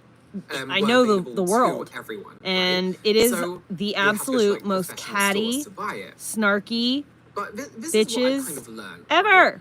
The same with brow threading, brow lamination, lash lamination. Anyone can do it, but it doesn't mean they are going to do it right or will never consider professional service again. Right, exactly. You know what I mean? Sometimes people don't have the money and they just want to have something done. but it's never going to end up the way a professional does it, ever. I said I do my own gel nails at home, but do they start coming off for some reason 2 days later? Yes. Does one of them start lifting? Do I cap them properly? No. If I really wanted my nails done for an event or something like that, I will go and see a professional, because I know there's a difference between a professional standard and my at-home standard. Do it as DIY, you know? So I don't think it forever stops people from taking on your services or spending money on your services. Like I know people who have their nails done who can't do what they want on their own nails. That includes nail art, that includes certain shapes, that includes like extensions, all this kind of stuff. Your services are still valid and still in demand, needed and wanted. Also, can I just say, OPI have also been a public brand for a very, very long time. right? They're still on the shelves at Walmart. That have made the brand what it is. They're available in drugstores here in the UK. At least you can get whatever you want from OPI. She does mention, what's the point in getting licensed if people are just going to do it themselves at home anyway? Mainly, they can do it because when people buy these kits, it's at their own discretion. But you get licensed because you are a business. You're making money from it, and you have to have a duty of care to your clients. I can see where she's coming from. I can see where she's coming from with this. What's the point in learning all the safety? What's the point in learning all this other stuff if people are just going to do it at home? It's because they're not offering it as a service. I don't know whether she thinks people are buying these kits and setting up their own at-home salons, because that's not the case. This is like an at-home do-it-yourself. And you know what? People might buy this and think, shit, I'm really fucking bad at this. I really cannot do my own nails, especially if they have smaller nails. Maybe they can't file it down to a certain shape. I don't think it's as drastic as what's being made out here. I feel like the people who are spending the most money in the salons are going in for like the infills, the designs, extensions, like stuff that you can't just do at home. Well, you could, because as we said, you can buy all this stuff on Amazon, but it doesn't mean you're going to do it right. It's like when we all cut our hair during COVID. We did it, but it doesn't mean it was right. You do learn your lesson that actually a lot of training is what you're looking for. Experience is what you're looking for to get it done the right way. And it is good to see that OPI have that like class online. But again, it's like, what do you do for allergies? How do you know you're not going to be you can get contact dermatitis from things like gel polishes and stuff like that. Especially if it touches your skin, you can burn your skin under the lamp. Listen, so obviously, if you put it on too thick, you can give yourself a severe chemical burn. A few others that have basically said the same thing, but the majority of people commenting on this are absolutely loving the fact that nail techs are being humbled. Do they need humbling? Nail techs are crashing out on TikTok, and I love it for y'all. I love it for y'all. Nail polish brand OPI has decided to come out with a DIY at-home gel kit, so people can now do their own gel nails at home. But I would be lying if I said I have not gotten a few chuckles out of the situation. I truly have. Because it's like, aren't y'all the exact same bitches who sat up on this app, and pretty much every other app for that matter, telling your customer base that if they can't afford your prices and you can't afford a $130 medium-length white French tip set, then you're just a broke-ass bitch and you need to fuck off? Is that what happens? Do people do that? Wasn't that y'all? Like, weren't y'all the same ones who were like, well, actually, getting your nails done is a luxury. Obviously, some of you just can't afford luxuries in life, and that's just too bad. Getting your nails done is a luxury in terms of a sense that you don't need to do it. Getting your brows done is a luxury in the sense that you don't need to do it. Is it a luxury, though, when you can just do it at home yourself? Because you can. Because you can absolutely do your own brows. You can absolutely do your own nails. I feel like a luxury is going out and excessively spending on something. And it can be quite a luxurious experience, but that depends on how much money you have. That depends on how much time you have, right? You dumbass broads have priced yourselves out of your own market, and now you mad. What was even funnier about the entire situation, and this is coming from somebody who did start doing nails from home at a certain point, what was so funny to me is that y'all really loved to parrot that whole luxury talking point. Meanwhile, there actually isn't really anything luxurious about somebody having to come and sit in your living room to get their nails done. Like, there's nothing luxurious about somebody having to come to your mom's house, walk past all of your family in the living room and down the hallway to get to your bedroom so they can get their nails done. There actually isn't anything luxurious about somebody having to walk through your backyard in the middle of summer to go into the shed that has nothing in it but a fucking AC unit to get their nails done. There actually isn't anything luxurious about your client booking a pedicure and they show up just to have to soak their feet in one of those plug-in foot soaking tubs that you can get for like $25, $30 at Walmart. Like, y'all be out here talking about luxury, luxury, luxury until y'all are blue in the face. And the whole time, y'all be offering the same level of quality that somebody could give themselves in the comfort of their own home. Like I mean, yeah, yes and no. That depends who you go to, doesn't it? main people who go on and on and on about nails being a luxury, and that's why all of my sets, even my short sets, start at $200 fucking dollars, are the ones who are offering the most unluxurious experience that you can possibly think of. They're the ones cussing you out on their booking sites. They're the ones telling you that you got to park down the street and walk to their house because they don't allow extra cars in their driveway. You know, you can't accidentally show up 30 seconds later. They're going to charge your card for the full price of the service. Like, y'all took something that actually was supposed to be a luxury, something that was supposed to be a relaxing, luxurious experience, and y'all made it as inconvenient as humanly possible for your clients. Y'all have taken a service that was supposed to be calming and relaxing and enjoyable and have turned it into something that is stressful and anxiety inducing. Like, it's literally the hairstylists all over again. You know, remember when all the hairstylists were up here all bent out of shape because they found out that people were cutting and coloring their hair at home, as if everybody can just afford for a basic trim and color to cost them $500. And what really kills Where is she going to get her hair and nails done? me is, like, for one, can women business owners please stop getting on the internet crying over the fact that there is competition? Like, y'all love to go on and on about girl boss this, girl boss that, you know, girls are just as capable of leading and managing as men, but then y'all will get up here and unravel over the fact that there's competition in the world. Like, why do y'all get up here and pretend like DIY options have not always existed? Box dye has literally always been a thing. Sorry. PI has literally always been available to the average everyday consumer. Yeah, that's just clocked in my mind. These products have always been available on Amazon, one of the world's hugest retailers. Just because OPI are now doing it doesn't mean everyone's going to buy it. It's probably more expensive on the OPI website. That just made my brain click. Like, why do y'all get up here and crumble and cry as if these things have not existed since the beginning of time? Y'all actually play into the stereotype that women leaders, women business owners are weak. Genuinely do. Y'all play into it. Y'all are led by y'all's emotions. Y'all carry that high school mean girl ass personality with you into your business as a grown woman. You shit talk, criticize, and sometimes just flat out insult your customer base every time they have a question or a complaint about something. And y'all come up here falling the fuck apart, ready to just end it all because, oh, this other company offers the same thing that I offer. Like, in reality, it's starting to get that y'all actually aren't as confident in y'all's skills as y'all want people to believe. Because if you were, you would realize that the customers who are meant for you will be for you regardless of what else is going on. Regardless of what product is released, regardless of what new company opens, regardless of what new nail tech or hairstylist comes out on the scene, the customers that are meant for you will be for you. And if you really are as good at what you do as you say you are, and you really are offering as luxurious of an experience as you claim you are, then you will have client retention. Your customers will find you, and your customers will stay with you. If you are finding it impossible to keep even one client as a reoccurring client, then maybe, just maybe, you actually aren't as amazing as you think you are. Maybe. That's a good point. And there is this, is it called the Dunning-Kruger effect?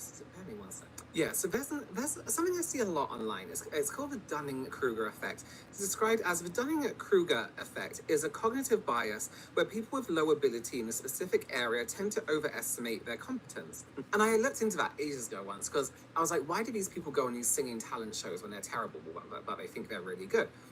And there's a lot of that online with beauty related things where people think they're really great and they're charging and all this kind of stuff. It's like, you shouldn't be charging yet. You need to learn. Everyone needs to learn. Because if you were that good, you might have customers. Luxurious as you've boosted it up to be. Maybe you're just flat out fucking rude. Because some of you are very talented, but you're also a bitch. And guess what? Whenever you're offering a service that requires your clients to have to sit around you for 1, 2, 3+ hours, you actually kind of have to have at least somewhat of a decent personality. That's why those snotty, cocky-ass tattoo artists are having such a hard time in 2025. If you're a dick, guess what? I actually don't want to have to sit around for 8 hours as you tattoo me and listen to you speak. Y'all have priced yourselves out the market. And even if people were willing to pay the price, your personality is the final nail in the coffin. Don't be mad at OPI, be mad at yourself. And all the other people within the same industry as you. Because y'all are the ones who have ruined it. Love you. Bye. Listen, just because something is a luxury, right? I do think getting your nails done or paying to have someone else do your nails, paying for anyone to do a service to you that you can do yourself is a luxury, right? It doesn't mean that it isn't important or shouldn't be accessible, though. Like, you can provide luxury experiences, not at like a luxury price. And of course, not every single nail tech is going to be this same kind of person. I think the release is a good idea, but it's also potentially a little bit dangerous, a little bit like, oh, maybe they shouldn't have done that. You know what I mean? But these products have been around forever for anyone to buy. It's not a brand new thing. I've been sent loads of them in the past by brands, and some people don't want to buy them because they don't think they can do it. OPI isn't going to change that, you know? But listen, let me know what you think down below. Are you a nail tech? Does it scare you despite products being available to do this often? Because OPI is a bigger brand, but so is Amazon. You can go on Amazon and find anything. Let me know your opinions down below. As always, please do consider subscribing. Give this video a thumbs up. I can't say subscribing properly, and I will see you very soon. Bye.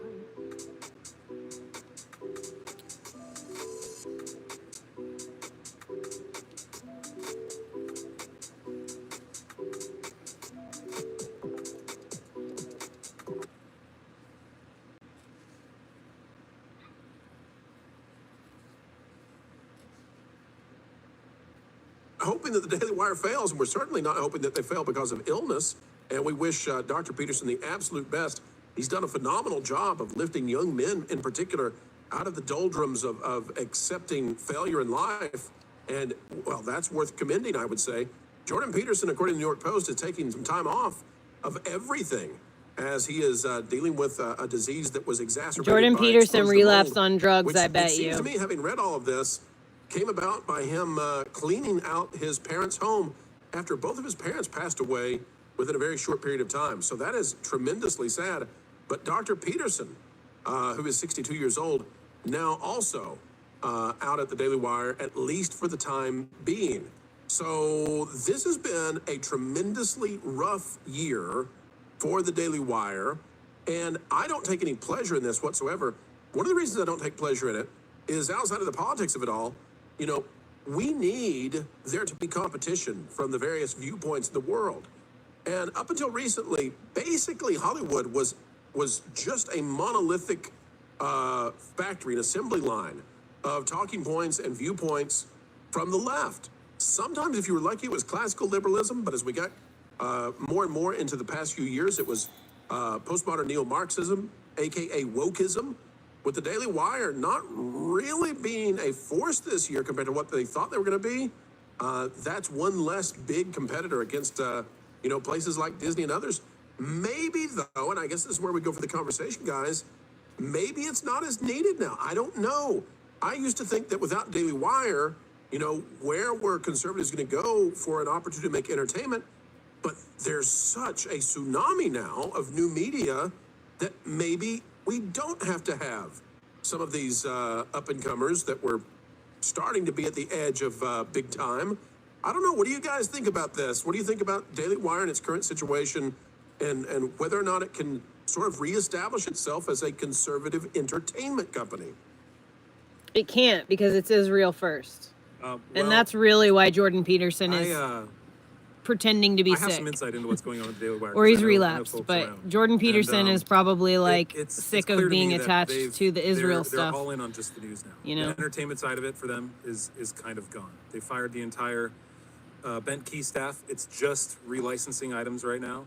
I have it on some good authority that they were shopping around the Pendragon cycle, trying to get it out from under the Daily Wire. So I don't even think the entertainment side of it is theirs to take anymore. They don't even want to do it. But the nice thing is, right, there are other outlets now. I mean, we've seen Angel Studios have a lot of success, and even other smaller distributors that are taking on projects that you wouldn't have seen taken on 5-6 years ago. So I think it is changing, and I think the more voices that we have, right, to look at the Daily Wire as, I don't know, the Mount Everest of conservative news media, and they were trying to be like, Jerry Morgan was really trying to be like the next Disney. He really wanted to be. Listen, Jonathan, they were. I looked at this back in January, February of this year, before all this fell apart. They were talking to investors about big time changes at the company. They really, you're exactly right. They were hyper aggressive, and it all fell apart like in months. Yeah, although. It fell apart in months, but behind the scenes, it was known what was going to happen. I'm positive. Like do you think that the Brett Cooper exit was that the catalyst publicly for this all to fall apart? Yeah, I mean, they lost, right? There's the relationship they had with their talent was always bad unless it was one of the top four. And I think that came from the top down. And you can see in Brett Cooper's recent video from Saturday that it really came down to the relationship with Jeremy Boring. And I think that's why he was ousted, and they wanted to rekindle these relationships. I mean, there was the whole, the throwdown between them and Crowder a couple years ago too, right? And so, and it's the same symptom for the problem that was there, and they tried to excise that, and I think that's where they're going. And so in order to restabilize the ship, they're saying, okay, we're going to go back to news, we're going back to the bread and butter that we've got, and not worry about the entertainment side of things, at least for a while. So then just to clarify, and I don't want to push you too far, you always just say, nope, not going to talk about it, but this press release that came out in March, you're saying then you believe, and I think you're right about this, if I've got this right, what you're saying, this is a bunch of fluff, and Jeremy Boring is... He's not involved at all with Daily Wire. Right, okay, that's what I'm presuming as well. Yeah, the only thing that he's finishing, I think, is the Pendragon cycle, making sure that that's done, and then outside of that, there is no more role, as far as I understand, at the Daily Wire.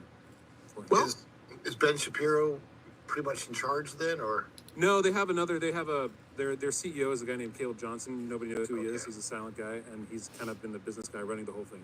And he and Jeremy Boring were co-CEOs for a while there. And here's my question: do you feel like the Blaze, Glenn Beck's organization, would they be the biggest competition to the Daily Wire as far as direct, or is there another? Who else is in this game as far as conservative new media is concerned? I just don't have enough data on knowing what their numbers are compared to the Daily Wire. I follow that a little bit more. But you also have to consider that when Daily Wire began, the idea of one person going out on their own and being a success, the way that Megyn Kelly has been, the way that Tucker Carlson has been, was unheard of. So teaming a group of individually popular but collectively more powerful people together made sense. It's what Blaze did. It's what they did. But now there are other ways to go. So maybe that time has passed. I don't know. Okay, so let me ask you this then, Lou, because you know a vast amount of knowledge about how the entertainment industry works. This was the first time that I can think of really that there was a possible shot across the bow for conservatives to get in on entertainment production with a company dedicated to it that, you know, they wanted to be competent, whether or not that was happening behind the scenes. Lou, how difficult is it for a company to step in and do something that is on par with the levels of Hollywood and what they can do and their polish and their institutional knowledge? How difficult is it to replicate that but do it with a different viewpoint? I don't think it's that difficult anymore because the tools are so powerful. I mean, isn't that basically what the D-file stuff that Film Thread said was where people thought, oh, well, what I have to do is go to Cal Arts and from there I'll get into Disney. They were telling people, no, do your own thing. And if you make something of quality, there will be a market for it. But I don't believe that was the problem at Daily Wire. I happen to know quite a bit about what happened with Crowder. And Crowder's basic beef was that the contract they wanted him to sign made him responsible if YouTube, for example, dinged him or cut out revenue. And they said, why, if you're a conservative and you hate what YouTube does, are you working to enforce their rules against your own people? That doesn't seem right. And it was much more complicated than that, but that's the short version. And, Crowder mentioned that when he was starting out, when he was working for Fox and other people, Ben Shapiro was his attorney. And my thought was, well, Ben, if you were still his attorney, would you have him sign this deal you offered him? And I thought, no, I don't think so. So, well, let me ask you this, Luke. Okay, so let's say that there's somebody out there, and they don't even have to lean, to the right. Maybe they're a complete centrist. Okay, maybe they're libertarian. I don't know. But let's say there's somebody out there, and they're a person of means. They have some finances behind them, and they want to do a sitcom, and they want to kind of punch back against what we've seen out of the woke efforts for the past half decade or more. They want to take on Disney. They want to show that can be done now, and that a conservative take on that is funny and fun. What would it take, and what do you need to get that kind of an operation going? Show. But you can make the show. The question is, where do you get it distributed where people will see it? That's the issue. And that's a different story. Right. That's a much different story. That's a bigger, in other words, to get that launched independently would cost more than the ad pub budget of ABC, CBS, NBC. So that's what BentKey, that's what the effort was, to have a distribution platform. Well, but to use the goodwill of people politically aligned with Daily Wire to then promote it. You see, they figured we have a built-in audience of families and people with kids. BentKey originally was going to be largely cartoons. It was going to be kids programming with it was going to be, and then they beat him to it. It was going to be Bluey. It was going to be, and so remember that their big thing was that they were going to bring back Saturday morning cartoons. I remember that so specifically. It's like, we are bringing back Saturday morning cartoons for the kids. Yeah. But this was all Jeremy Boring's. BentKey was all Jeremy Boring's idea. It was right. It was his baby, and it failed pretty dramatically. And so and his business acumen is great, right. But he also is an extremely abrasive guy, and he pees off a lot of people. And that's not necessarily a success formula. The problem is right, they're strident conservatives, so you're limiting your audience by default. And so when you start a kids channel, essentially Saturday morning cartoons, you're limiting yourself to your 10 million subscribers or whatever, and a subset of that has kids, and that's incredibly small. The same problem goes for the Pendragon cycle. It's not going to work. You have to do something like what The Chosen did, which is make it free, put it on the app, then you get picked up because people like it, right? You can't put it behind your walled garden and hope that somehow it becomes really successful, because it just won't. But plus they were seen as being, I think, and rightly so, kind of opportunistic when the whole Snow White thing went down, and they sent Brett Cooper over there where they were shooting Pendragon anyway, put her in the dress and shot a trailer for something that wasn't going to happen. Yeah, So we can do it right. That was done in one afternoon there. Yeah, I mean, and the answer is not to do what Disney's doing or what anybody's doing. The answer is to do your own thing.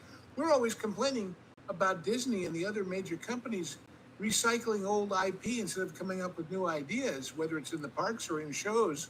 100%. Well, heck, if you're on the outside, you have a great freedom to do that. And if what you're doing is reacting, you're not leading, you're following along behind. Well, I just want to reiterate that we are wishing very well, sending thoughts, prayers to the way of Jordan Peterson, Dr. Peterson, and his illness. We want him to recover as quickly as possible. I think he's a very important voice out there. Wishing well to Brett Cooper as well, and hope she does fantastic at Fox News. And everybody else involved. We're not trying to poo-poo on anybody. We're simply trying to say something here went astray, and it is, it's a missed opportunity. They had a completely different 2025 perhaps in mind, and that is not the time that they're going to have this year. All right, Vash, with that out of the way, it's time for Super Chats.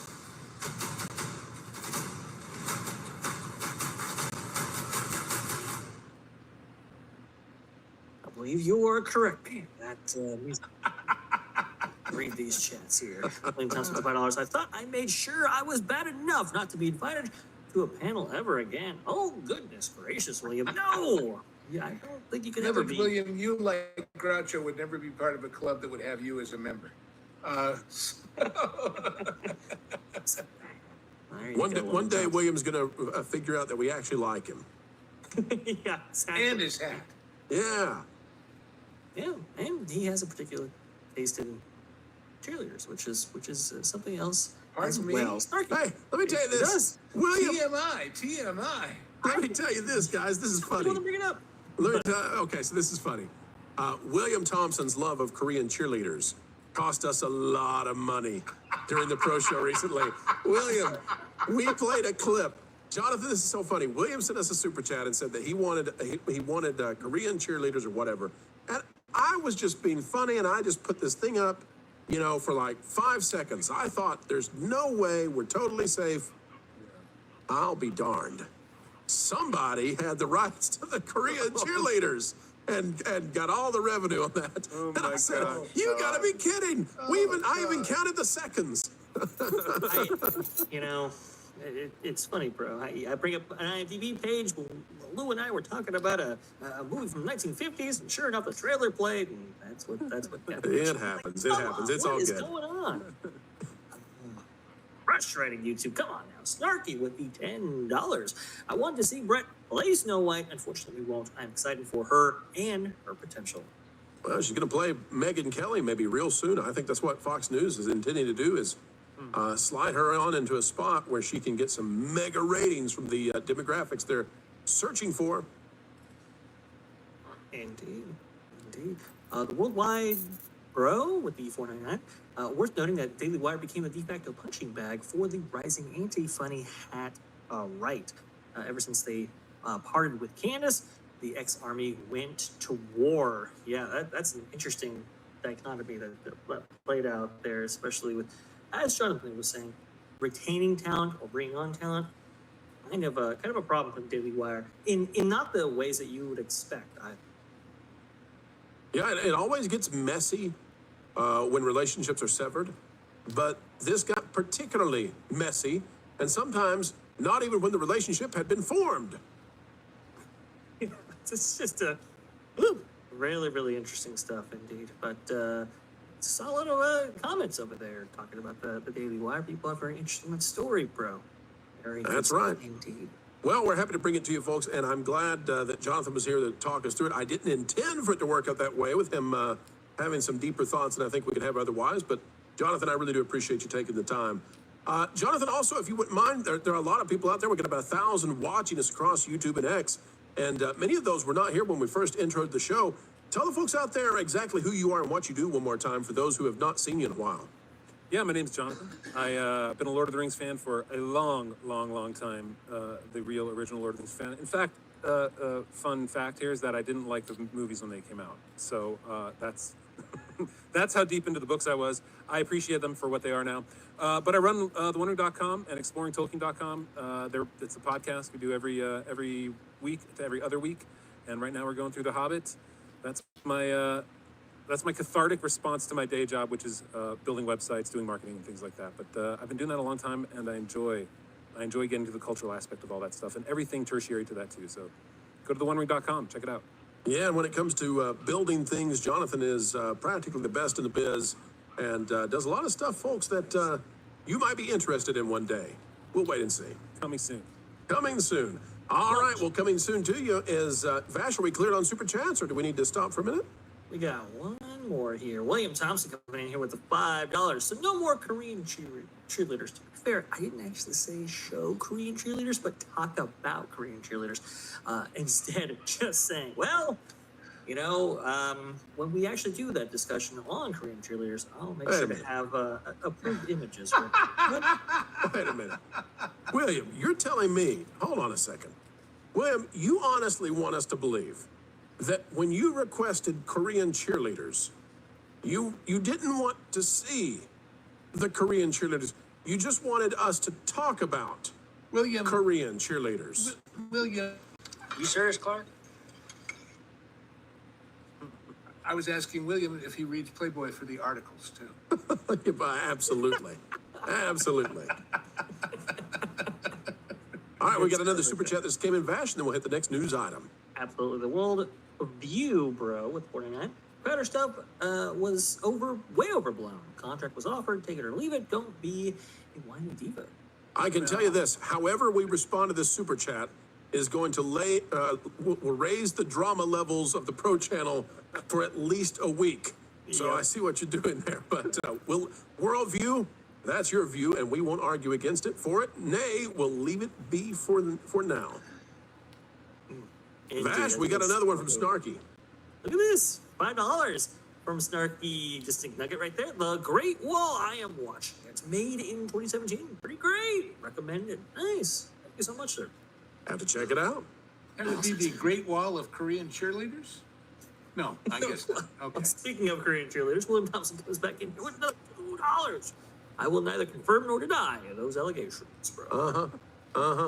Yeah. He wanted us to talk about, not show the North. No, I'm not the North. Oh my gosh, that's terrible. He wanted us to show the. I give up. I'm not even You going to just touch took that. it to a level far beyond those of mortal cheerleaders. Quick, Oh my goodness. get me out of here.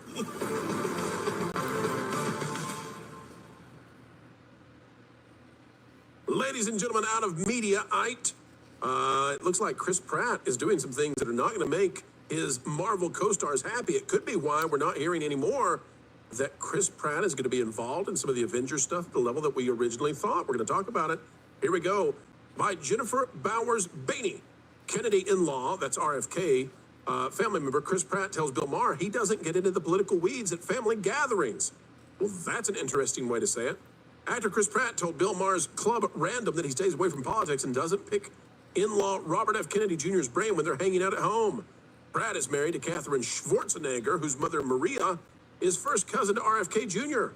Shriver has been critical of the Trump administration's effort to rename the Kennedy Center and recently backed up her cousin Caroline, who vehemently opposed RFK Jr.'s nomination to become Secretary of Health and Human Services. But Pratt had this to say in his magnanimous way, quote, "In politics, you inherit enemies. And when you jump on the bandwagon with you know who's the most divisive president ever, it makes sense that you're going to be made to look terrible," Pratt said about RFK Jr.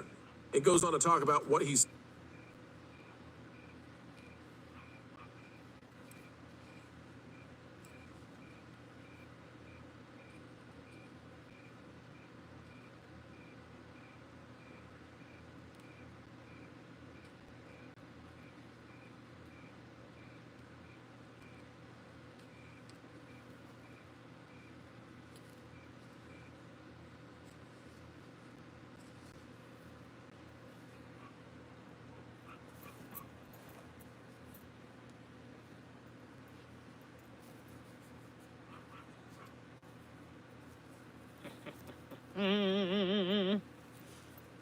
Perfection.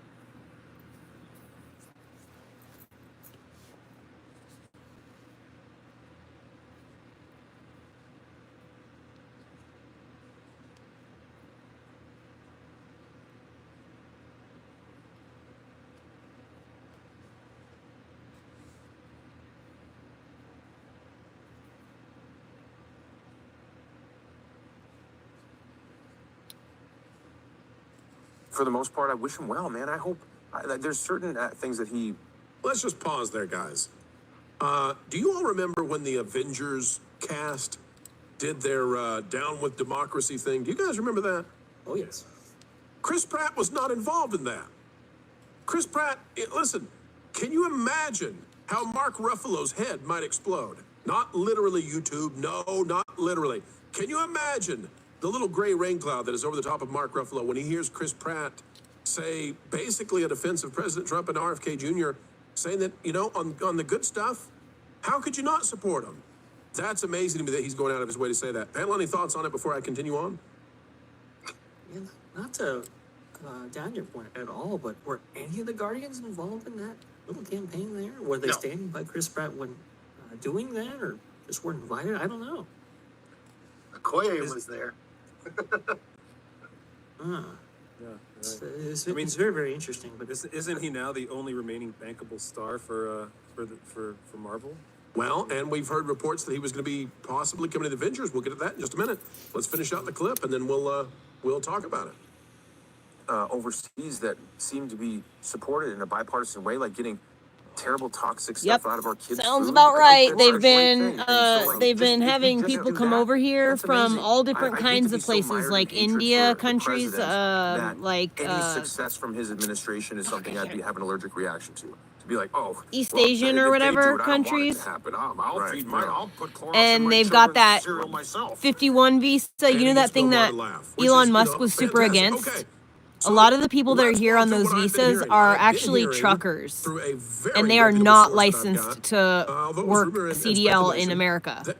They have been brought over here from over there to find out if it was what his actual nationality was. I bet it was Indian, from India.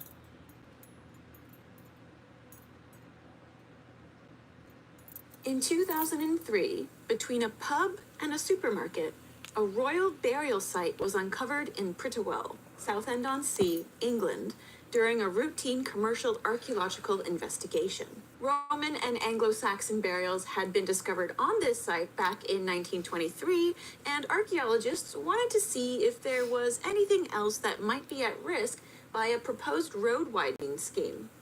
And boy, is it good that they checked, because this royal burial has been called the UK's King Tut tomb. For reference, no burial of this wealth and intactness had been excavated in the country since the Sutton Hoo ship burial in 1939.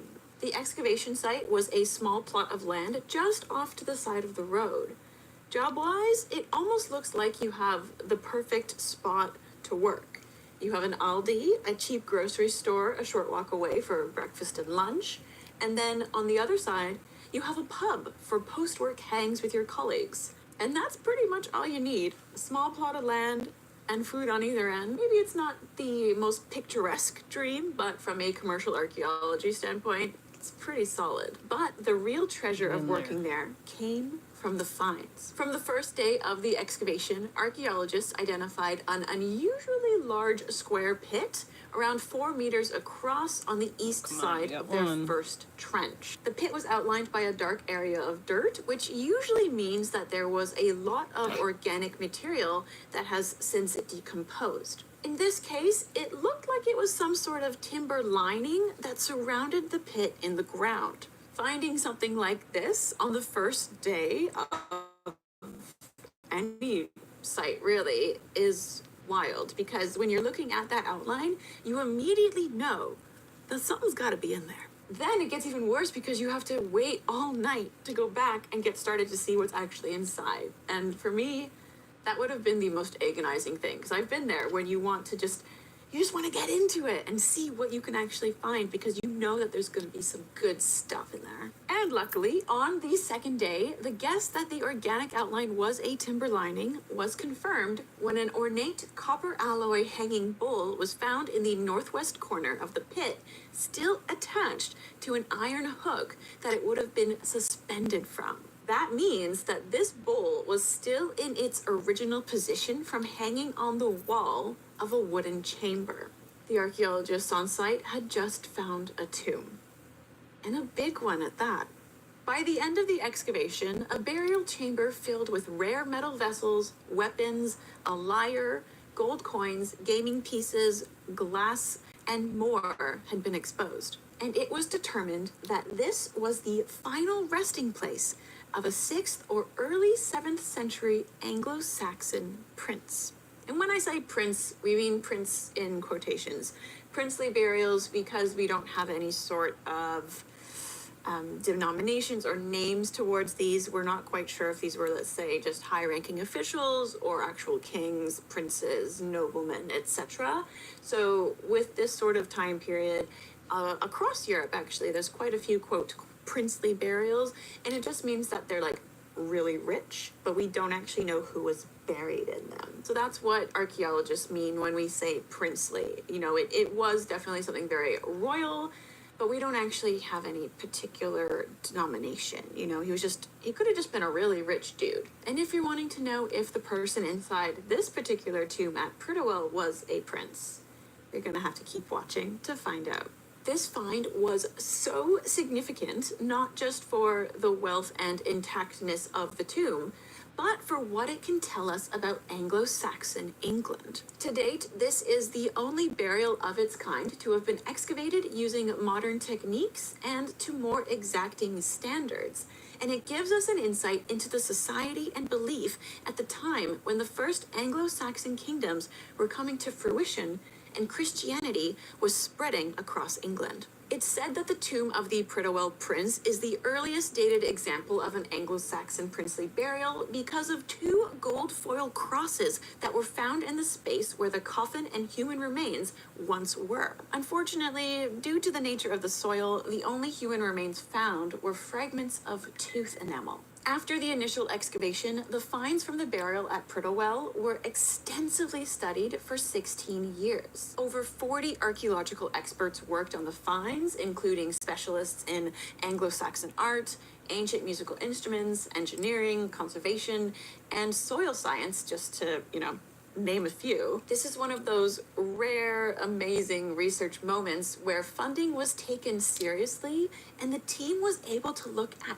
everything and reconstruct and understand every last crumb of that chamber. I'm talking extensive conservation, soil micromorphology, CT scans, mass spectrometry to get through all of the dirt and the corrosion, carbon-14 dating. If it was possible to do and worth doing to learn more about the find, it was done. And this is the part of the video where I ask, please, people, give more funding to archaeologists for things, because we've now been able to learn so much about Didn't the they Prittlewell uncover like prince. tons of wealth Imagine what and more we could riches? learn at other Can't you use some of underfunded that money to sites around the reinvest world. in archaeology? It wasn't until 2019 that the full documentation was published, including a monograph, books, and a feature in the magazine British Archaeology, which is where I got the inspiration to make this video. If you've been following me over the years, you'll have noticed that I've moved a lot. Thankfully, that seems to be done for the most part, hopefully, but because of this, I've